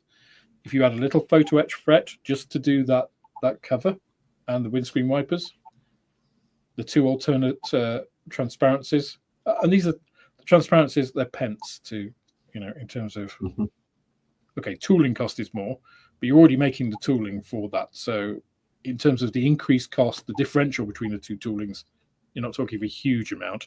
The impression cost is nothing, the extra plastic. Those canvas pieces molded separately as optional things, it doesn't actually add any, it actually makes the casting of that piece less complex. So you're not adding any more complexity, you're sort of slightly reducing complexity, adding 4 more pieces, same amount of plastic, gives you more options. So there's just these little things that you think if they had just done these bits, it would be elevated from a good kit to I think a Tamiya level or Ryfield model, or we can all name lots of companies now that are doing superb kits at price points that are not too different, often including full interiors and things. So again, it comes back to that question, what should we expect? And then we can judge everything by it. Then you can take this and say, well, actually, for that price point, that's what I'd expect. Right? I would kind of have expected a little bit more, considering the Cromwell, same sort of price, goes together flawlessly. The toolings I've seen, the impressions I've seen are flawless. It includes photo etch, it's got length and width tracks. It's got all those options. There's nothing really that I thought when I built the Cromwell I could do with this extra bit, whereas this, I kind of am left a little bit, if only, and it's a small bit, it's a tiny bit. And then you think, is that cost? Is it pressure from, the higher ups to say, we need to get this out at this point, so that radio doesn't get checked and it gets flipped in a picture before it gets tooled, or well, it's either that or laziness. What are your thoughts, Gary? The design element side of things. Yeah, I know, having chatted with their designers over various models that they've released, and you say, well, why didn't you do that? The first thing they normally say to me is parts count. I think they have a very strict parts count thing on their aircraft kits and their vehicle kits and whatever. And I don't know how realistic it is. I don't know. It's all, obviously, they'll sit together in their design meetings and do this and do that and do that. But someone at the top is just going to say, no, that's too many parts, even though it's not actually more plastic. And there's a gap on the frame where it would go. Yeah. Sometimes they just have this, I think that's this mindset of parts count. On the Buccaneer, there was various things that you think, why didn't you do that? Oh, the biggest things, why they didn't have a hinging nose on the Buccaneer, option for a hinging nose. It was very much a part of how that aircraft got to sea, was it the nose cone could hinge back, the air brakes could open really wide, and that way it could just squeeze onto the lifts, get them up and down. Otherwise, it would never have been accepted for service. But it's a lot of parts count involved, and we can't do that. And secondly, there's an issue of whether you can put weight in that and make it actually stay in place. And there's ways they could have got around that. But the biggest things was parts count. And you think, well, maybe you could have dropped some of these parts, but then it's a design choice. And what do most modelers want to make, I guess. There's something along those lines. I don't know. They're just so damn frustrating. This is the thing for me. Airfix are really good. I'm really good at what they do. Some of their designers are top class designers. They could be working for Tamiya or for whoever. They are so good at what they do. The way they come with the solutions to problems are great. The way they do the starter sets, I think, is just phenomenal. That some of those starter sets you can get now, they're 28 parts. You put them together right, you got a pretty damn good model of that thing. Yeah, it's not the greatest, but you know what? It's not far off being brilliant, and how they come up with these solutions. And then they do something like not duplicate the eyes on the cleats for the thing, or they drop the ball just on things that are just so niggling. And that's, for me, that's what's so frustrating. Because like the 124 Spitfire, they nailed that. They absolutely nailed that. Even to the point of having two canopies. One that was not quite the right shape, but could be just plain molded. And one that was the right shape, but had a seam in it because it had a slide mold. Yeah. And you had a choice of the two. If you can polish that out, here's exactly the right shape. If you don't want to do that, this one, you're not going to really notice a difference, but it's clear. That sort of level of thought is phenomenal and really should be. Yeah. But I always wonder if Airfix have, and again, I know it's inevitably going to come back to Airfix because Airfix provide us with such good examples of all of these things. But it's almost like Airfix have dug their own grave. Right, with things like the 124 scale Spitfire, with the Sea King, with which are great. I mean, the Sea King is a phenomenal kit. It's a stunning piece of work. That absolutely beautiful. And the Airfix release day for that was fantastic. Everybody was geared up about it. I mean, it was a fantastic day, right? That was Airfix at the very, very best. I had the slightest interest in the Sea King. And yet, by the end of the day, I was really enthusiastic. I really wanted to build it, and I got it home, and mine was short. And the air freighted over product as well to have on the day. Yeah, things like that. So they had all these. Everything was good for. Okay, you hit short shot. That's again unforgivable. That's quality control. They need to kick someone to invest in machine vision or something over there, so they actually inspect every frame rather than. The only thing that I would have done different if I was Dale on that day is I would have got all those kits that they'd air freighted over, and I would have got Luke and Chris, and I'd say go through every one of those kits and make sure they're all perfect before we give them out. Yeah. When I was in the camera business, we would have pre-launch kit cameras to hand out to all the major magazines. It's back in the day where there wasn't an internet. It was magazines. So well, yeah, there you go. So you have, this one's going to practical photography. This is one going to amateur photography. This one's going to this one. Every single one of those went through the factory inspections first. So it didn't meet specs. It exceeded every specification. And that's what we handed out. The only people who we didn't do that was Which, because they actually went into store and purchased them at random. but they came after the launch. Yeah. Because you couldn't purchase them in store until the launch day. All the pre-launch stuff was absolutely either on spec or better. And that's what we spent a lot of time doing. You're right, Airfix, if you're handing this stuff out to journalists, to YouTubers and all the rest of it, you give them stuff that's right. Yeah. And you check it. I mean, it's nice. It's nice if you can give production. So I worked for a Japanese company for 5 years. I was product manager there. And I didn't have, in my product range, bear in mind, a single system consisted of, well, 1, 2, 3, 4, about 7 or 8 modules. And say we sold, I don't know, 120 of those a year. That's like 1,000 modules, right? And these were expensive. Like we're talking like 40 grand kit, you know. Now those used to come into the UK. They got built up in Milton Keynes, tested, put back in their boxes, and then shipped to the customer. And I said to the engineer, so it's like, do we have a problem with QC? And it's like, no, they always work. It's like, well, why are we doing this then? It's like, so we stopped doing that. We shipped them from the factories directly to the customers, and the customers then, you know, received them.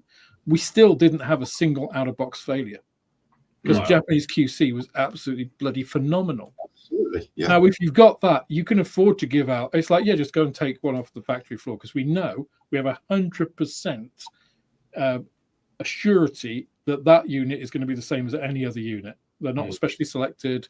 You know, one's the same as another. Airfix are not at that point. We've seen that in the reviews in the last week. Huge variations in the differences and the problems that people have. If everybody was having the same problems, that's one thing. If people are having different problems, that's a QC issue. 100% it's a QC issue. So I did want to show you one thing on the on this review that highlights that piece that I was speaking to before about how the thing comes together. So this is what I was talking about before about the monocoque. Just let me see if I can make this a bit better. It seems to always default to this other view. And then you bring these two side pieces onto that. They glue on. And you see these two pieces here kind of go on the front. This forms part of the base of the cab. And these two pieces come in. If you don't get these 100% right, that is forming part of the alignment issues, I think, for this front piece. Okay. Because you see here, they got no problem with fit. There's no issue here. And that's exactly the same as what I have. No problem with fit there. But it is all in how these pieces come up and support these side bits here. So it's the angle of these side pieces has to be very precise that they're fitted on. Yeah, I think so. So would there have been any space somewhere in the mold for a couple of like triangular bracket pieces to set that angle? Or is it such a there's another piece work? There's another piece here that isn't apparent here, but because he doesn't show the side pieces, you've got to drill, let's see, 1, 2, 3, 4, 5, 6, 7, 8, 9, 10, 11, about 12 holes in various parts of this kit, right? 1 millimeter holes, which is normal for a lot of kits, right? Yeah. Most of them are at 90 degrees to the part or to an element in the part that you are drilling through. Yeah. Right? Which is not a problem. There are a few which are at 40 degrees or at some other angle, which is A, non-intuitive, and B, is there isn't anything to guide you. So if you think of Brand Pitt's little guides that he put in for the Jaguar, of like how to, would you drill through to get the right position on the Jaguar to put the aerials on. Yeah. There isn't that in this. And some of these parts are like angled and stuff, and then you've got to do a 40-degree angle to that. It's like, I mean, I just guessed Yeah, and it's just like, are they in the right place? I don't know. I've not got to glue those parts on yet. So I could get to the part where it is. It's just like, I've missed it. It's just like, okay, I'm going to have to do some surgery. That's quite in my opinion, that's a bit of a faux pas as well. So, and that is a design element, right? So something that you can design in or design around, like Paramjit little jig. And there are a few things on this kit that I've gone along thinking, other kits that Airfix have done would have had a solution included in this, and this doesn't. So, but is that normal? Because I can't think of many other manufacturers that do a similar thing. I haven't seen much of that. No. So I think that is on the Photoreki Mosquito 172nd. One of the rear windows you had to drill, not actually sort of perpendicular to the part, but at an angle to the part to get the window to fit correctly. And that was obviously because they couldn't design that in because the part wouldn't have come out the mold the way the angle was or something like that. And that was a pain in the backside to get right. But was there explained in any way? Was there a diagram, anything? Or they showed a diagram of where it should go and the fact you needed to do it at this angle.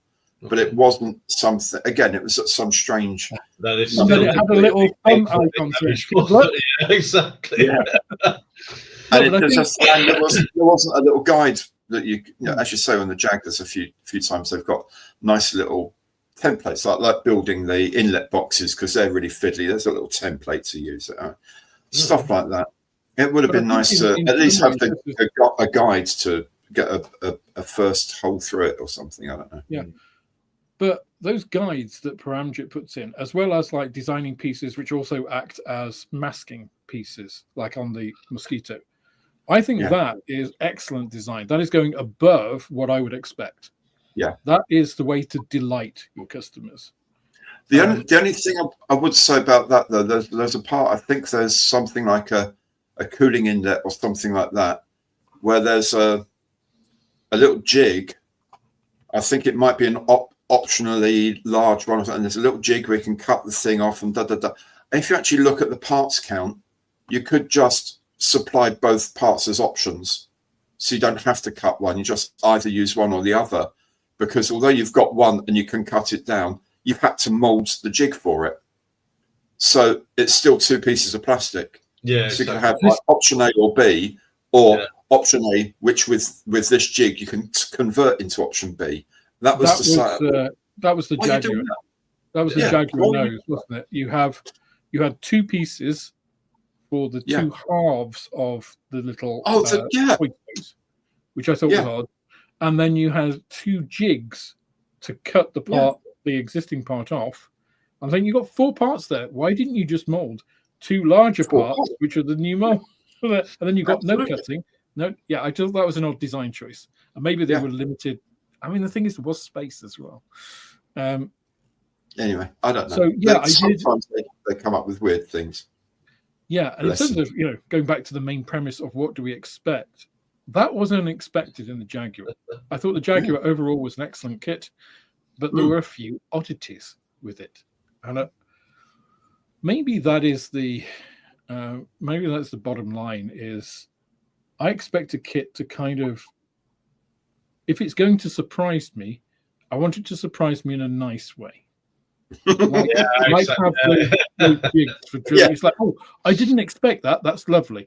I don't expect it to be. Well, I expected. I mean, the Hella Airfix Jaguar. So Hella last year released the 148 Jaguar. It was the 1990s Airfix tooling. It is shocking. You can make a nice Jaguar out of it. And when I can get the transparencies masked and finished, that video will come out.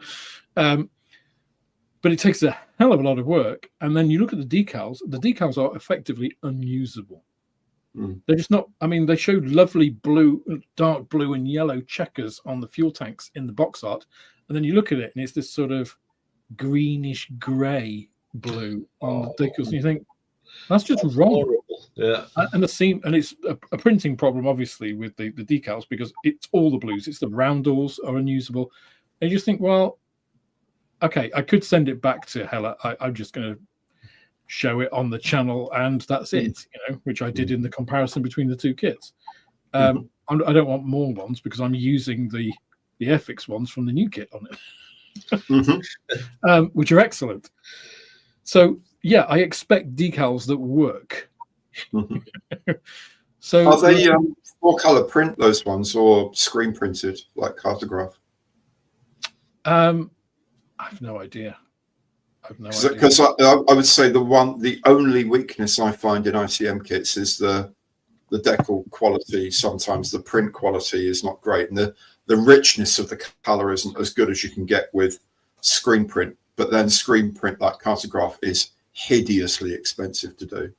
And I've never had a problem with the quality of print in ICM decals. I've had misalignments on one of the hospital ones, the red and the white. It's the only time I've seen a misalignment of the printing in an ICM kit, and it's probably the most important decal. Yeah, I was about to say.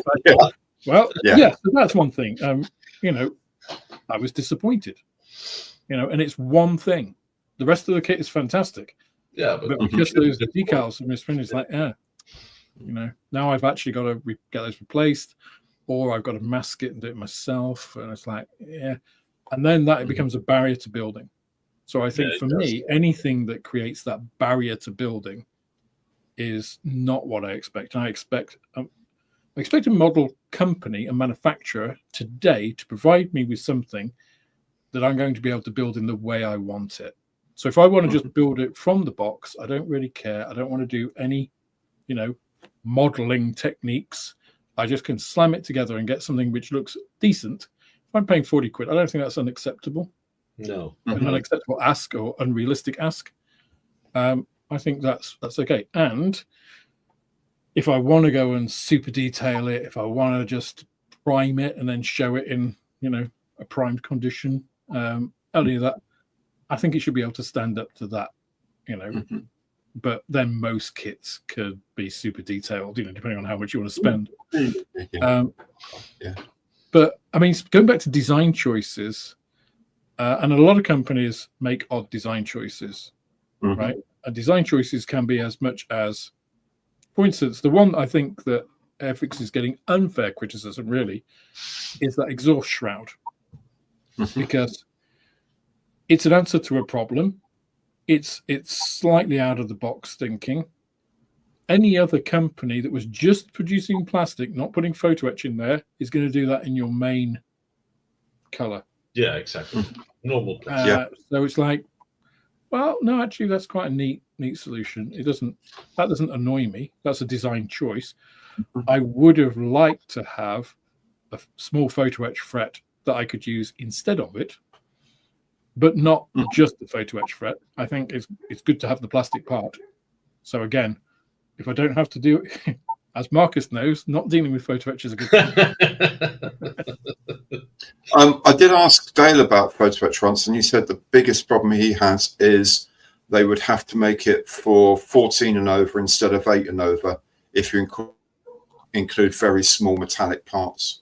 Which that you have to I cut out. 100% get for a starter kit. This is not a starter kit. I think that argument for this kit is irrelevant, because no 8-year-olds are building this. Yeah, That many 14-year-olds are building this. And if there's an 8-year-old doing this, he knows about what photo etch is and stuff. He doesn't put it in his mouth. I mean, considering when did the Stalwart go out of service in the British Army? No idea. Off the top of my head, I've no idea. Tell us in chat if you know people. Before I managed to Google it. If you had the box in front of you, you could look on the side. It would tell you in the little biography thing. Well, apparently it's in the 80s. Okay. So let's be generous and say 1990. So how many 30-year-olds are building the Stalwart? Because that's a vehicle from before they were born.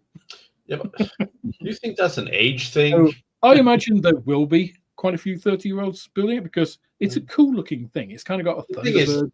it's vibe not to only it. that, you can actually original, yeah, fine, no problem. But you can actually duck out this thing. You can make it a zombie apocalypse vehicle. You can make it an orc, what if thing. It has to look, you can do so many things with this vehicle. It is a pretty cool looking vehicle, and like you say, Mark, it's very adaptable because you don't have to have the top on it. You can build it without that. Yeah. So you've got plenty of options. Definitely. That's probably how I would build it. So yeah, you would be sure. This is the part here. Can't see my mouse for some reason. So in the middle of the screen, the part to the left of the instrument panel, that is all one part. All of those little bottles and that cluster of instrument pieces there on the right-hand side. That's what has the flash on it. Of course. Why wouldn't it? Yeah. Okay. It couldn't have been, this front piece or like one of these sides. Yeah. Yeah, and plus there's a ton of stuff you could do here with like weathering and for dioramas and I mean they put some light weathering on this. Believe me, that is a clean looking Stolly. You see the ones in reality, they are pretty filthy. I mean, the one I drove was absolutely covered in mud. I mean, and we actually drove it through like water as well. Not with the hydrojet, just because they're amphibious. So Mikey reckons they went out of service in 1993. Oh, 93. Okay. Yeah. Cool. Very cool. Solid piece of kit, right? Well, I mean, they're still going. Amphibious, big loading space. Yeah.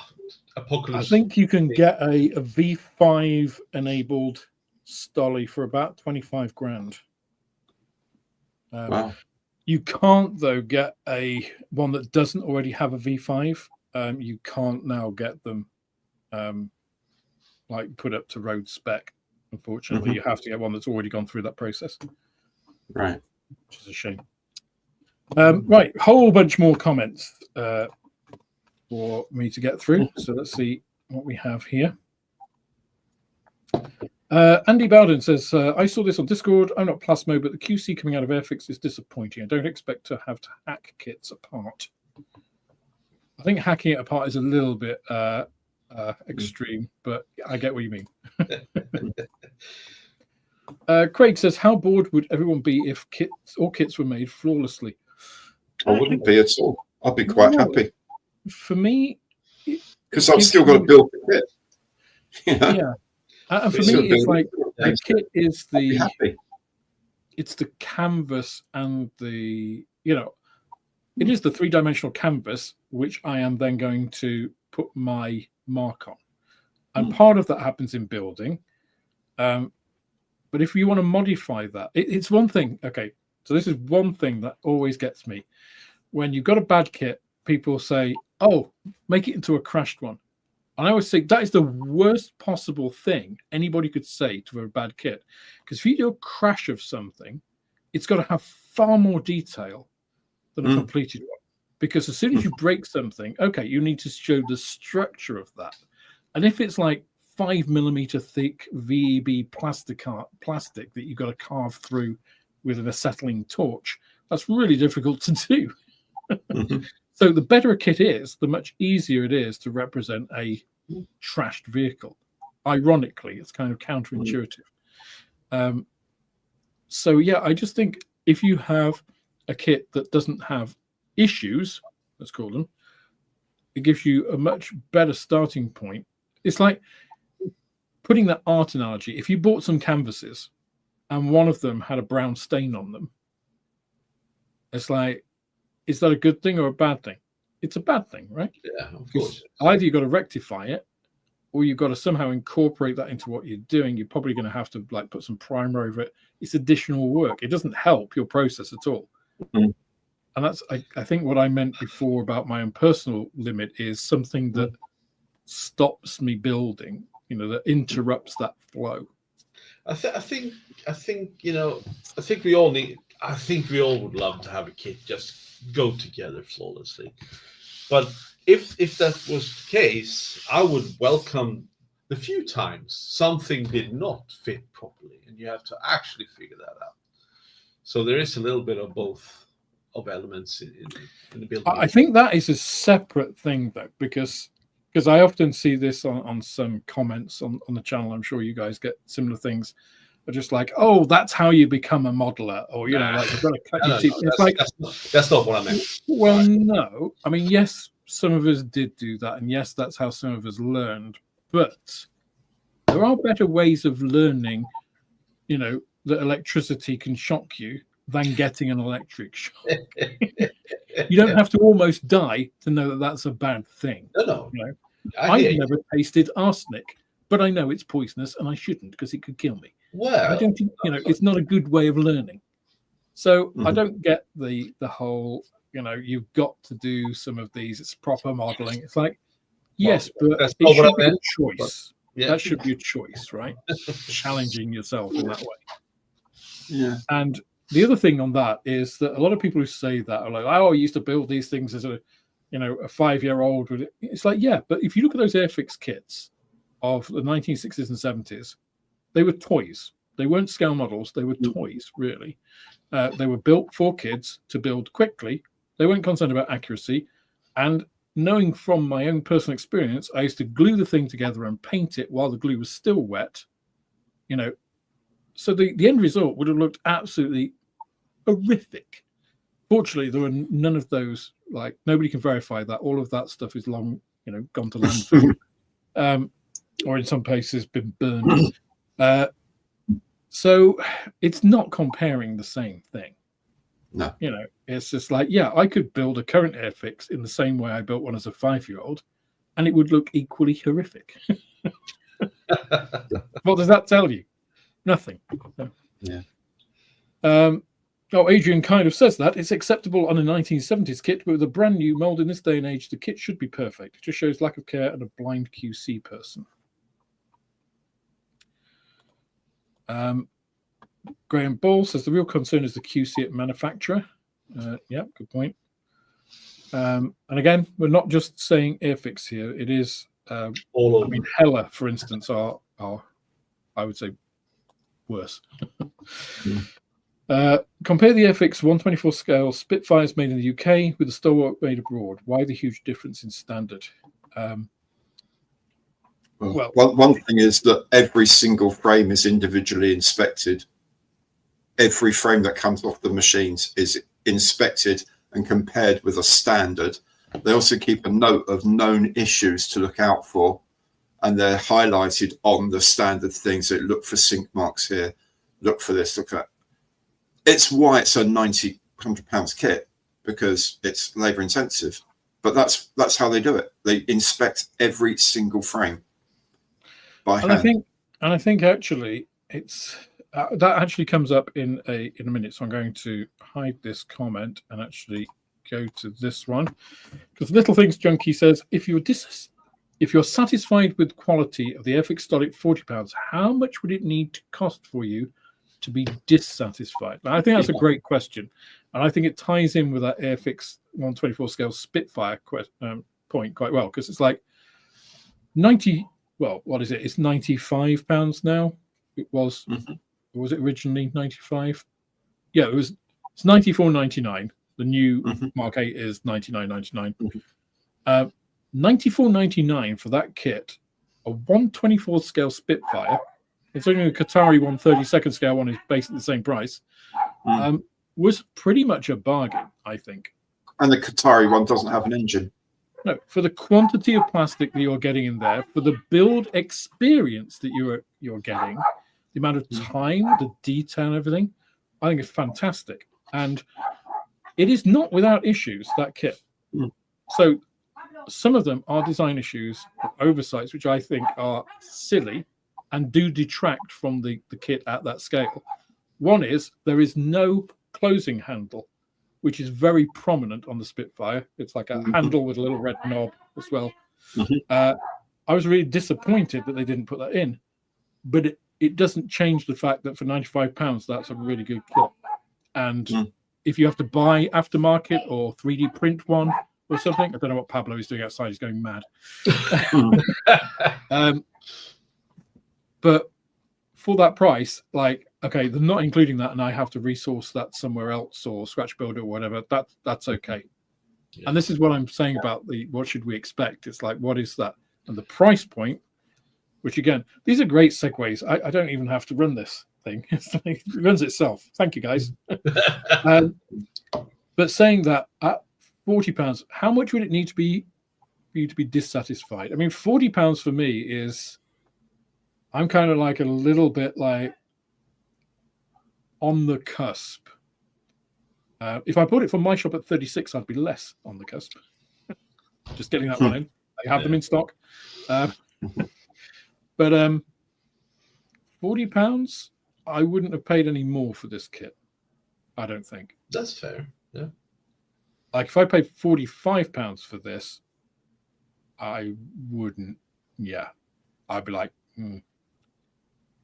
because I know what else I can buy for £45. And unless you have a special interest in something, because that's the I was about to say, unless if you have a special interest in something, like I got some HAS1 Wasps in, little 1/72 Scout helicopter. It's a new tool from LF Models. It looks beautiful. It's £30, which is a high price point for a little 1/72 helicopter, but it looks absolutely fantastic. Now, that isn't a general market model, because most people don't know what a Wasp is. Those who do, like 1/72 scale is quite small. It's quite a delicate looking helicopter anyway. That's quite a lot of money. I'm probably not going to do that out of interest. You know, if I see it and think, oh, it looks quite interesting. If it was £15, I'm sure a lot of people were like, oh, it looks quite interesting. I might try that. £20, maybe. £30, that's a specialist kit. They're not going to sell a huge amount. The Stolly, yes, there are people who have been really wanting it, and it's a gap in the market, but it also, I think, has a wider appeal. People look at it and think, oh, that looks a bit unusual and interesting, good size and everything. Would they have sold more if it was 35? You know, this is the price point versus profitability thing, you know. If you've got a casual modeler, let's call a casual modeler, who doesn't have particular subject interest in this, if you're spending £40, there is quite a large, well, actually there's a huge choice of 1/35 scale subjects you can buy for £40 in the UK, or the equivalent amount elsewhere. So you're competing against an awful lot, and I think that's probably one of the reasons that the Stolly has come in for particular criticism, because it has that huge competition bit, rather than it being a 1/24 scale Spitfire at £95 has very little in the way of competition by comparison. You know, the people that are prepared to drop that sort of money on a single kit are going to be probably 32nd 24 scale modelers anyway. There aren't as many of those models around. And if you're looking at a brand new tooled one, you know, you've got the old ones stuff, but anybody who's done one of the old Airfix 1/24 scale Spitfires from back in the day knows that that is a very different type of challenge.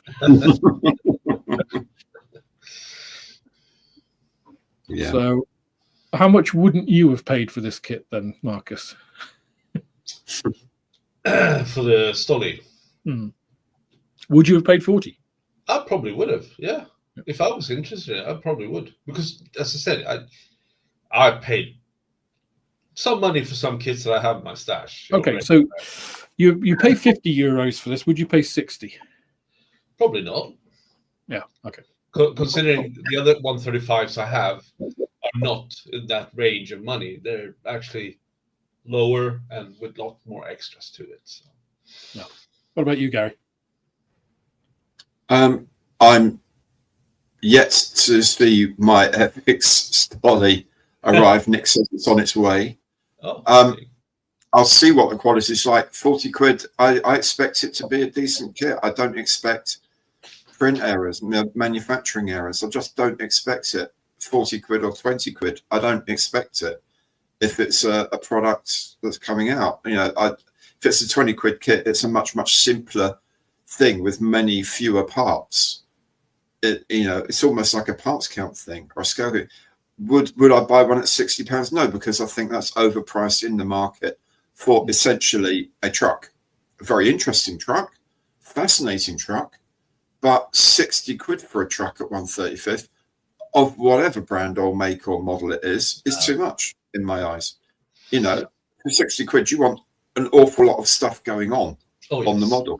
I wouldn't pay 60 quid for a 1/35 Humvee, for example. No, because it's just, no matter how good the kit was, it's still, but it's a Humvee. I would pay 60 quid for one. It's based on what, and if someone makes one well, and you can open up the front and you can build the entire engine with spark plugs and leads, and do a proper sort of mini art approach to it, then perhaps. But that's just not what I want, because I'm going to have the bonnet down. I ain't going to see any of that. Yeah, it's going to be on my shelf. Yeah. You know what I mean? No, so if I wanted to build something of that standard, where essentially you're almost building a cutaway kit, then yeah, I'd pay 60 quid for it. That's just not what I would pay for a truck, I'm afraid. Yeah. There you go. Yeah. Okay, going back to the top of the comments I have. Adrian says, ICM for me are excellent, and the figures that they do are out of this world, not just blobs of melted plastic and a flying helmet. Yeah, it has to be said, there is one sculptor at ICM does the figures. They're all physical. They don't do them in CAD, and he is absolutely fantastic. Seriously? I think if you have the parts, sorry, there's a sculptor. Actually, there's no. Yeah, no, they do the old-fashioned proper sculpting way. Yeah. Wow, that's very cool. Old school. Yeah, man. But actually, it shows. You can. I mean, if you go on to, let's say, an averagely talented figure, like CAD figure sculptor, you can tell the kind of. There's just some. There's an almost AI. It's like that in Uncanny Valley. Figures are difficult. Doing hands properly. That's often where the AI guys, not AI, but CAD guys fail. Getting folds in, there's just something which, a very talented CAD guy, you can't tell the difference. They're fantastic, and there are some out there. But then again, they command their prices, right? So the Licensor figures were done by CAD. I think that's the first time I'm aware of that the pilot and crew figures in the 1/48th Licensor were done by a 3D designer rather. So, they're a bit better than the old ones, and they're a bit more interesting poses and stuff like that. But the actual quality of the figure isn't what I've seen from ICM in 1/48th. Yeah. Or Mini Art as well do excellent figures. Yeah. Master Box do really good figures. All of about the same price point as well. They're not hugely expensive. But Polygon raises a really good point here, I think.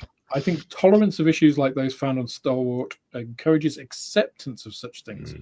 Airfix need to work much harder on their consistency. Yeah. So I think, again, Airfix comment aside, that's an interesting point, right? If you tolerate those, then it's like, well, if other manufacturers see that, it's like, well, that kit did well and that had problems. We could cut a few steps on our QC, make some more profit, release the kit. Does that then become a spiral? It's scary to see if that would happen. A new standard would be set because of the lack of response, I think. So, I think customer demand should be quite high.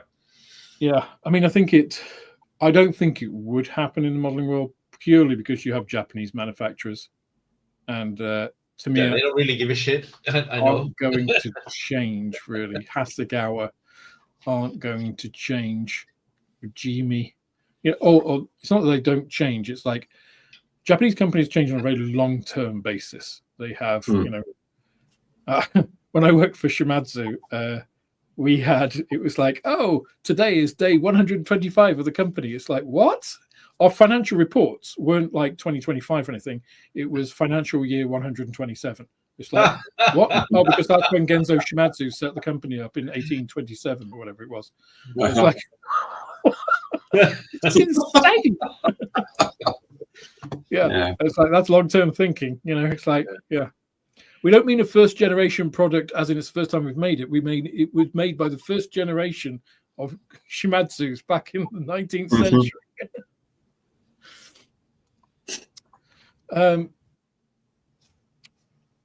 Simon's Modeling Shed says, I would pay £40 all day long for an ICM kit. Well, it depends. I bet you wouldn't have a 12. Well, the outhouse, they do a field toilet, don't they? Well, they do like a 12.7mm machine gun just by itself. The Dushka. The Russian one. The Dushka, yeah, that's the one. I mean, I'll sell you it for. I've got some. I'll change the price to £40 if you want to buy them. There you go. You don't go in a restaurant expect to clean your cutlery before you can eat your meal. No, but on that point, how many of us have been into a restaurant where that is the case? Now, how do you check your cutlery when you sit down at a restaurant? Or have gone into a fast food place or a pub and had a table that you've had to tidy dishes away from, or ask for those to be tidied away, or it hasn't been wiped, so you've got a bit of a sticky table or something. Now, in the UK, we do have a little bit more of a non-confrontational approach sometimes. So some people will accept that. I can guarantee an American coming into that same pub would not tolerate it. So, yeah, there are definitely, it's interesting, I think, this whole question, it's obviously why we're talking about it, of where is that line? Where's that bar that we think that's okay, but this isn't? Sam's Modeling Shed said low cost, low quality. And that is the other part. So why is the Spitfire, got pretty meticulous QC? Because it was made in the UK with much higher costs. Stuff made in India, it's lower cost, and you get what you pay for in these things. So, yeah.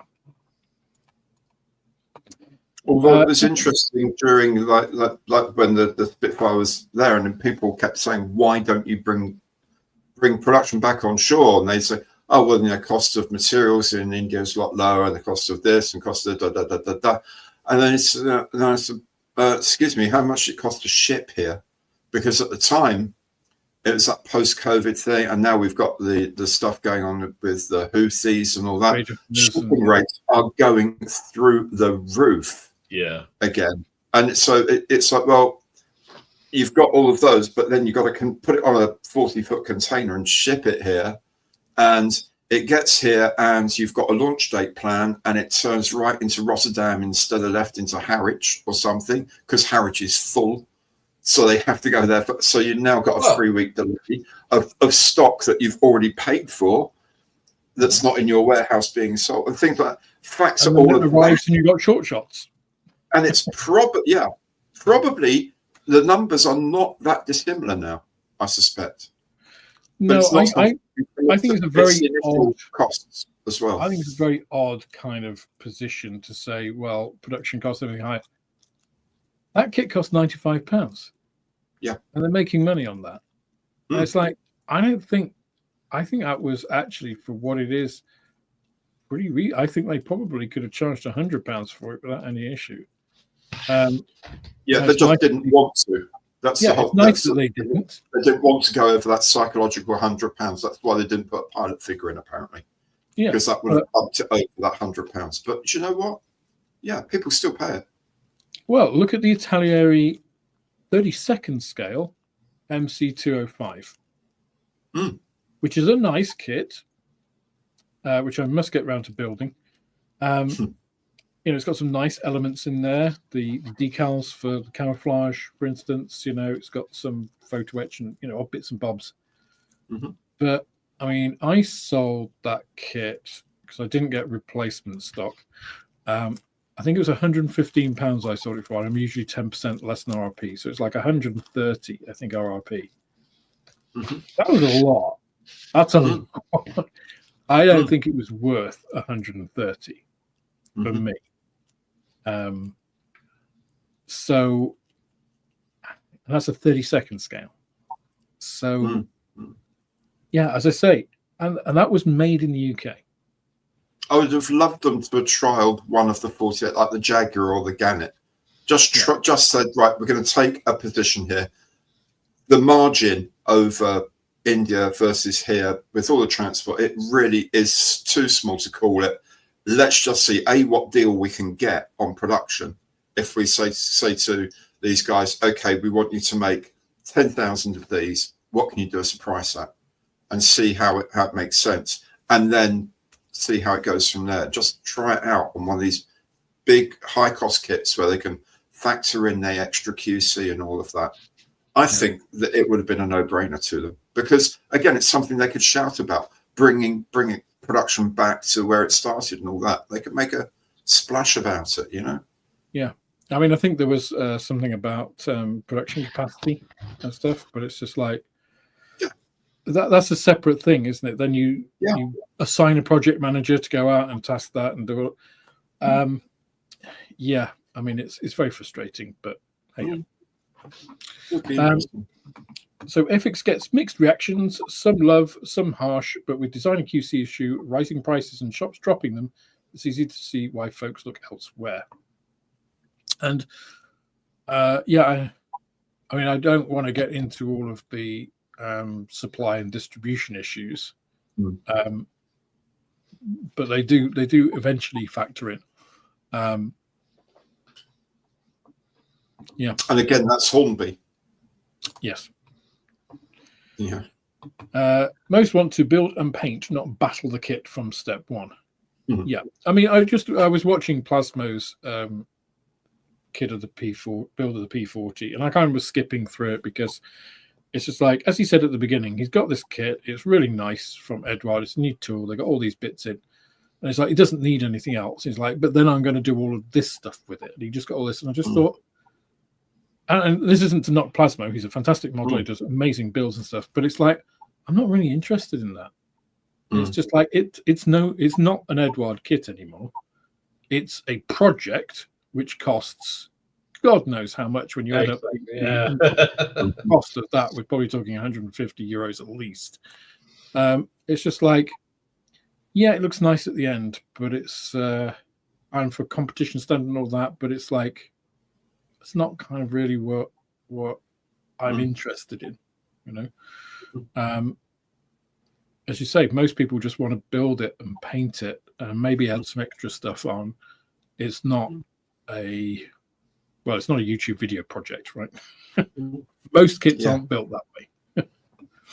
I don't mind modifying kits to get a result I want. You know, I built the extra kit scimitar, Supermarine scimitar, and then I got another one and I built it with wingfold, and I had to do a bit of cutting and pasting, you know, messing around and finding bits to do and it looks all right. I'm happy with it, but it's not because I had to do that, because the kit wasn't made right in the first place.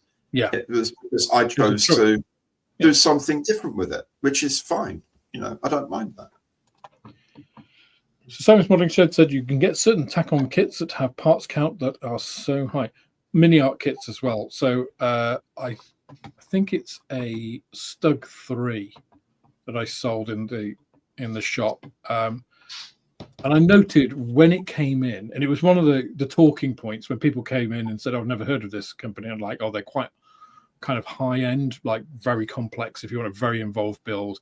So, for example, this Stug has over 1,100 parts for a 135th scale kit. You know. But I mean, it's got the full interior and everything. It's like, and you think, okay, what's the Stolly got? Can't remember how many parts the Stalwart has. Let's see if it says in this review, which of course I'm right at the bottom of.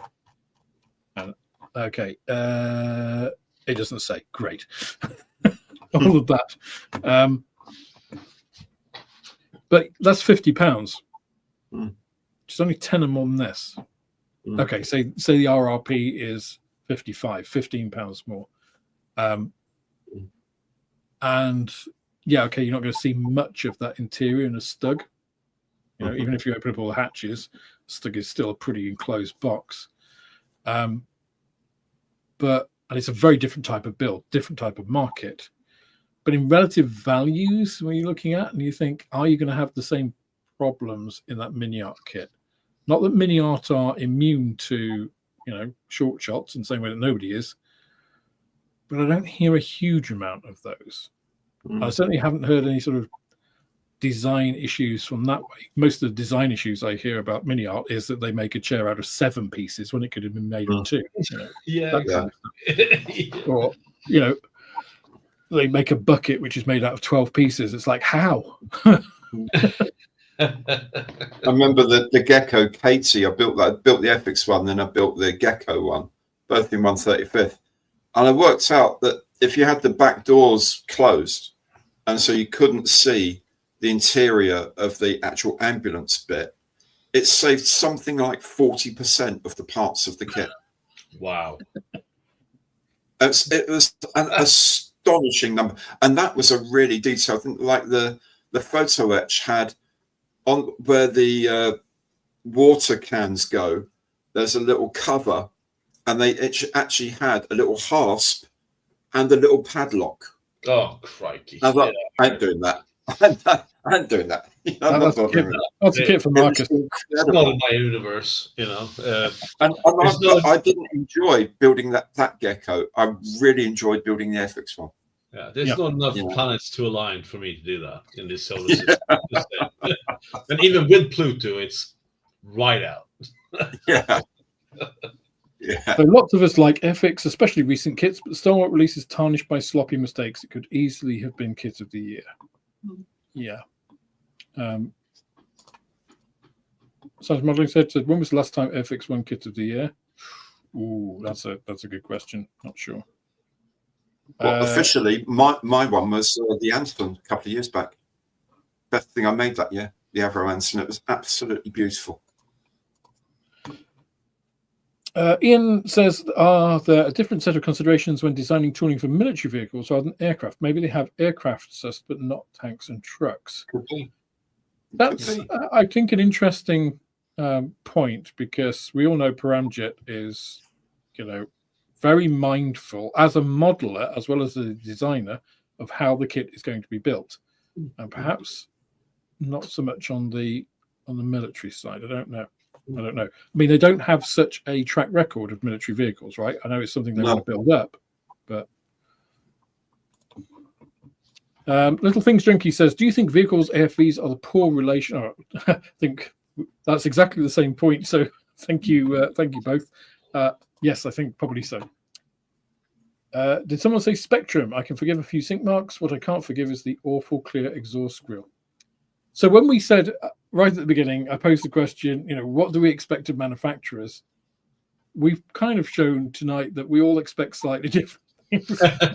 Well, that's some of us are fine with sink marks and doing the standing. Some of us think it's absolutely unacceptable. I don't think the clear part's that bad. Somebody here absolutely hates it. So, it is a bit of a spectrum.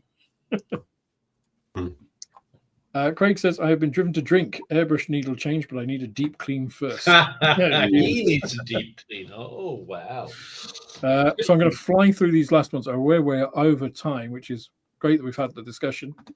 Dutch Dave says, you would almost think the different designers do not share tooling tricks, so there is no uniform tooling style at Airfix.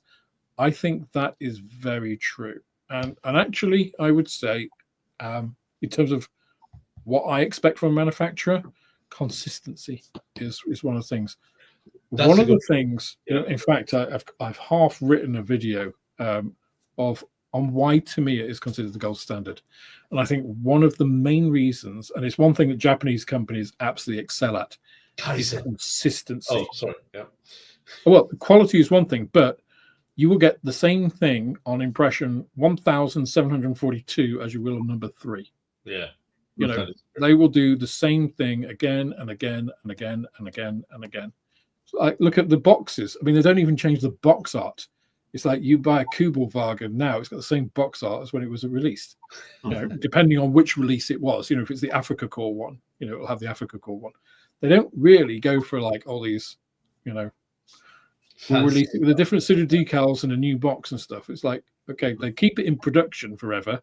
And if it does go out, they bring it back. It'll probably be the same damn box art that it was before. It's recognizable, right? It's consistent. And that if you buy an aircraft or you buy a vehicle or you buy whatever from them, it's going to be the same plastic. It's going to be the same sort of quality. You know what you're getting. Whereas some other manufacturers, Revell, let's avoid Airfix for a minute. Revell, you have no idea with that. If you don't look on ScaleMates, if you pick up a Revell box that says new on it, you have no idea how old that tool is. You have no idea what the new refers to. Is it new tooling? Is it new parts? Is it new decals? Is it new schemes? Is it a new set of instructions? Is it a new box? It could be anything. Yeah. And what's actually in the box could be wildly different. You don't even know if it's a Revell tooling. I had somebody say, "Oh, I did this Revell thing. I don't mind Revell; they're pretty good. I did this and I did that." And I was like, "Yeah, those are both ICM toolings that you just mentioned. Revell produced neither of those." They're like, "Oh, really? I didn't know they did that." Yeah. And certainly from Airfix, I mean, we've just mentioned Paramjet and his, approach because he's a modeler. I can't remember who it was. It was a new designer, I think, at Airfix that did the Eurofighter, the starter kit.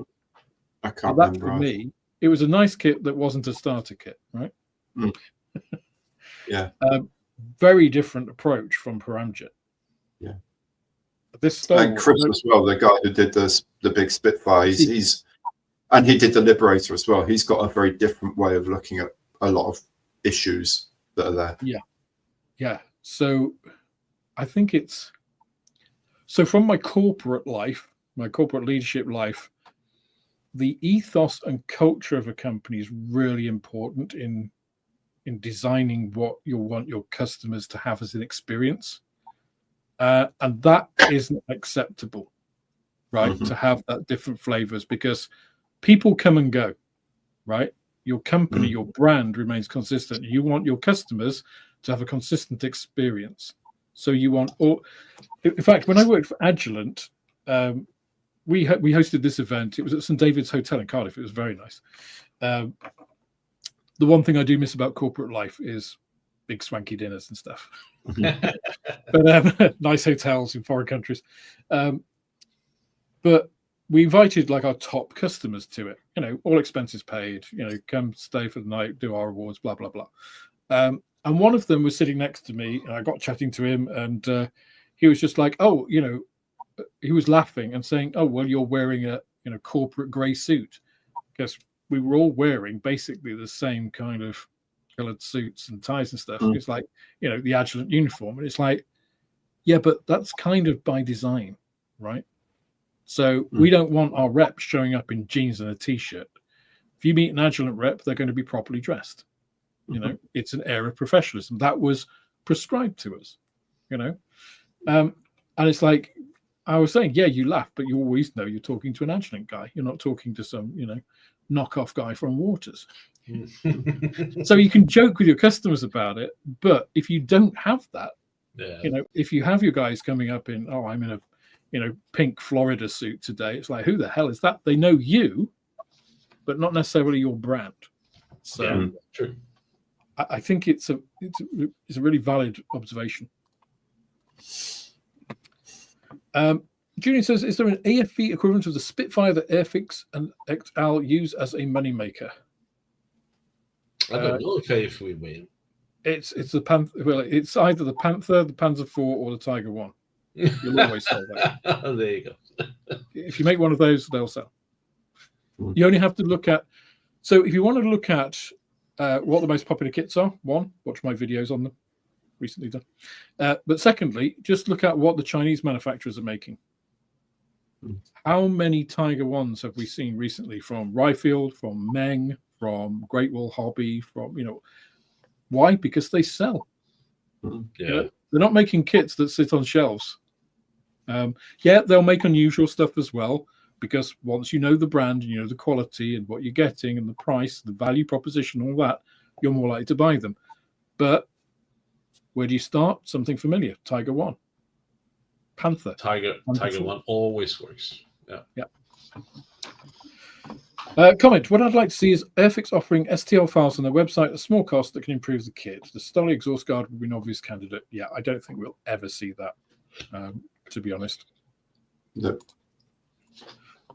Question. Should Airfix have a designer company to make their kits that is known in the modeling community? Not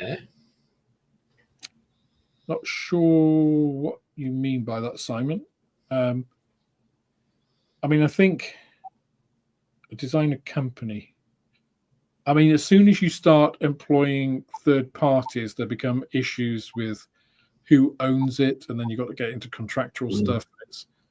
That sort of stuff is not as easy as you think. John Christmas says, just doing the best kit I've done, and it's ICM. Nice to hear. Comment, we also have to remember that £35 is a 2025 price when the whole world seems to have exploded in costs. Shipping has massively escalated, so has materials. India has overpriced itself. Yeah. You see that, I think, well, as Gary said, I think it demonstrates a little bit of short-termism in terms of, we'll ship everything out to India or China or wherever, like Dyson did with Malaysia, because of costs and stuff. But what's the long-term implications of that? That assumes the world is going to be always the same as when you make that decision.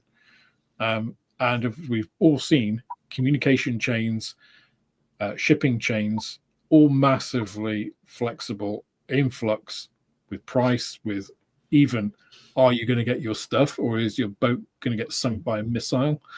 It's not the same world as even in 2020, which was uncertain, which was very much different than 2015. So I think control over that. If you look at the companies that are doing really consistently well, most of them have complete control over their production cycle. Yeah, they do. So they have, look at Tamiya. It owns its production machines. It owns its designers. It owns the injection molding. Smaller companies, ICM, Mini Art, exactly the same. Right? So the smaller companies become more agile because of it. So as we all know with the Hampton, they can make a decision within 24 hours on whether they're going to do something because they can get everybody in one room that's going to make those decisions and just make that decision, which is a sign of a fantastic company. Yeah. And then they can follow through on that. Tamiya, it has production in other countries now, the Philippines and stuff, but it owns all of those companies. Right? It's because it's a bigger entity. So Alex, yeah, I've got to dash, man. We have gone long. So thank you, Gary. But no, that's fine. Thank you both very much. A really, really interesting chat. Thanks for everyone. Yes, okay. See you next time. I'll join you about 8, 9 o'clock tomorrow when you're still going. Cheers. Take care, guys. Really good chatting with you. Cheers, Gary. Cheers. We'll close up. I've not even looked at the live chat and seen how many comments that I haven't already got. So probably not going to get to them all tonight, I must say. But thank you guys for the engagement. Let me see. Let me just scroll back to where I last got a comment that I've actually shown. Okay. So that was Simon. Good stuff.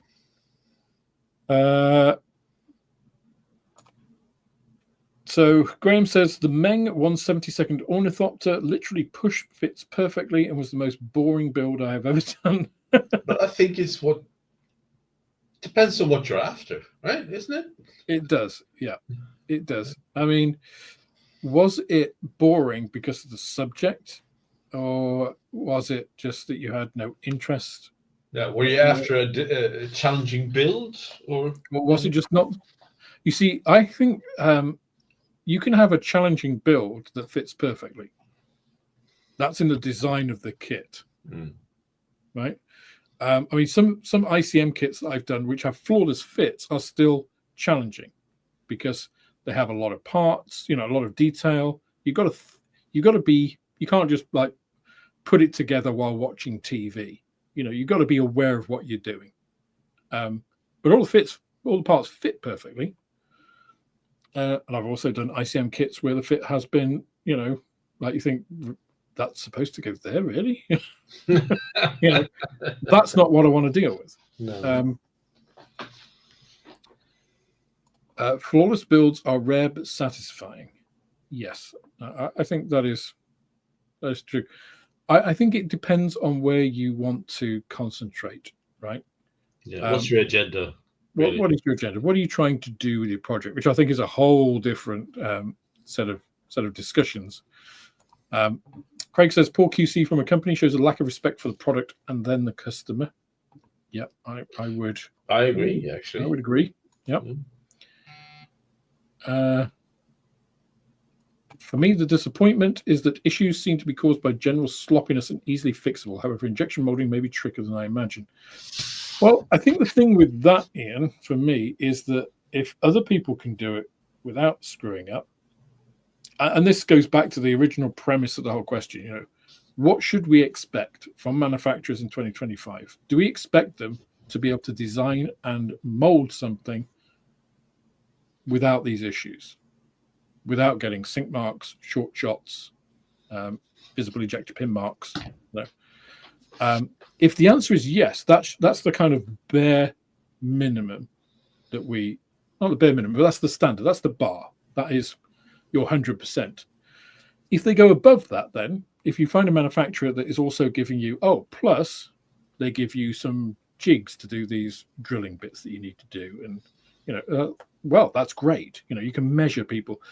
If they're not getting to that, then you need to make at least you have a more informed decision cycle yourself about, am I going to spend that money?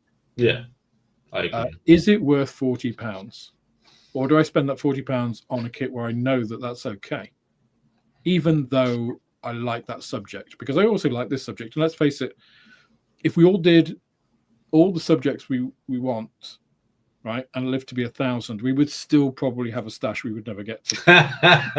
Yeah, all right, fine. So it's where time is your most valuable commodity. We don't know how much of it we have. Unlike money, where you might know you don't have any, you don't know how much time you have. So it's important where you spend it. Do you want to spend it fixing things that should really have been designed out in production? Or do you want to spend it doing awesome weathering and, finishing a kit, making a diorama or painting? Or that's the question, isn't it? I think you're making a good point. Yeah, it's a good point. Okay. Tamiya has the Corsair that's £120. Yep. I bet they sell more than the Folgore of Italieri as well.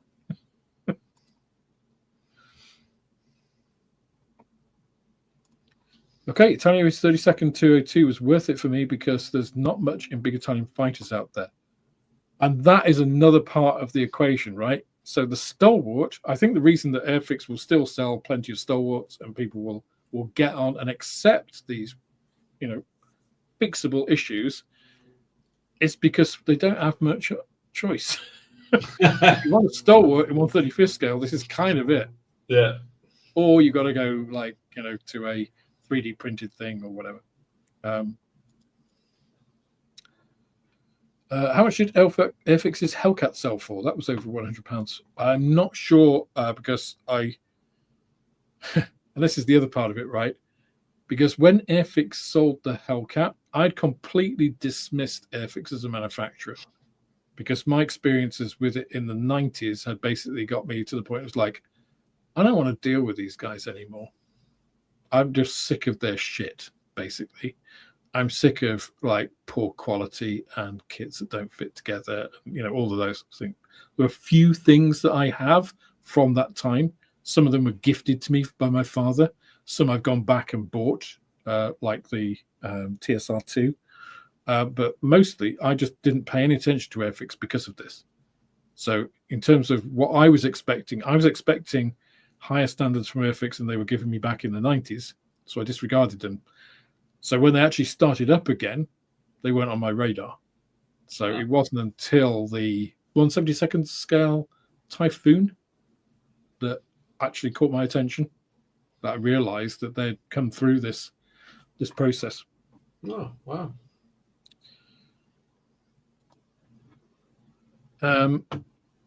It was nice to see Plasma. Oh, yeah, I agree, John Alec. It's like the 1/72nd stuff was a little bit. Plasma is excellent. Wonder if Night Shift. You see, yeah, now that I will definitely watch if he does something with it. I will tell you all. I'm going to do. So I'm building my story at the moment. I've decided to do something very different with it because there are going to be a lot of builds of the Stolly. I can almost guarantee. Nobody is going to be building the Stolly as I am going to be building it. Oh, that's cool. Looking forward to see that. Yeah. So watch that one. Yeah. Interesting. It's related to a SpongeBob episode. I'll give you that clue. Holy shit. Awesome. Little Things Junkie says, I don't expect a model of the Spanish Inquisition. Nobody expects a model of the Spanish Inquisition. Andy Bowden says, Alex, really good session this. Thank you. Also, thank you to Marcus and to Gary for making it, and all you guys. Is it okay to clean an airbrush with hydroponic cleaner? I don't quite know what you mean, and it's a little bit off topic, so maybe we'll come back to that one another time. I'm not clear. Oh, hydrosonic. Oh, you mean a sonicator? Yes, absolutely is. They're really good for them. Yeah. If you want to do a deep clean, an ultrasonic bath is a really good way of cleaning an airbrush. Yeah. I think the Airfix messed up. They prompted their 2025 and these groundbreaking new kits and molds, upping expectations and for short with Stalwart. It's kind of what I meant by have they dug their own grave by setting a very high bar for themselves with previous kits, and are they maintaining that? And then we get into a question of consistency, QC, all of those things. Yeah. And again, we're using Airfix as an exemplar because of the Stalwart and everything, but other kits do also fuck up. Other kit manufacturers do also. Oh, yes, there are plenty of examples for that. Okay, which gets us up to the present. So we've gone almost half an hour over the normal session, but I think that was all very natural, driven by you guys, driven by a discussion. Thank you very much, Marcus, for coming on once again. Good to see you.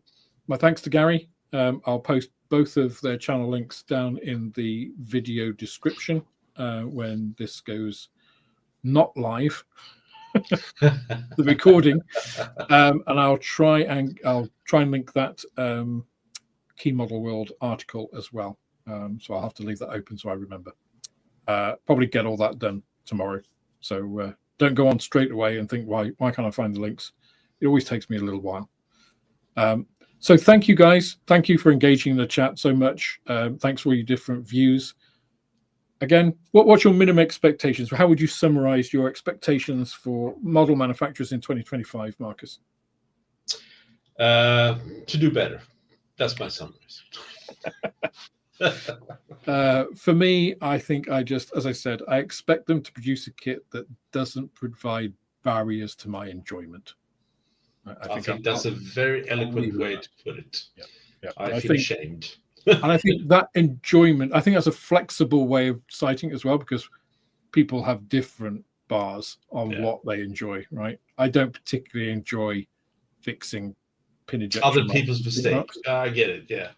If there was no other way of doing it, I get it. But if it's laziness or cost cutting, whatever, it feels off. Yeah, exactly. So thanks, guys. If you have any other thoughts, please do put them in the comments of the stream below. I'd love to. I do read all the comments, so it's great to have them. And have a fantastic rest of your week. If you're in the UK or other parts that are due to get hotter, take care, keep hydrated, and we'll see you all on the next one. Scale modeling probably on Friday night. Yes. Thanks, everybody. Bye. Cheers now.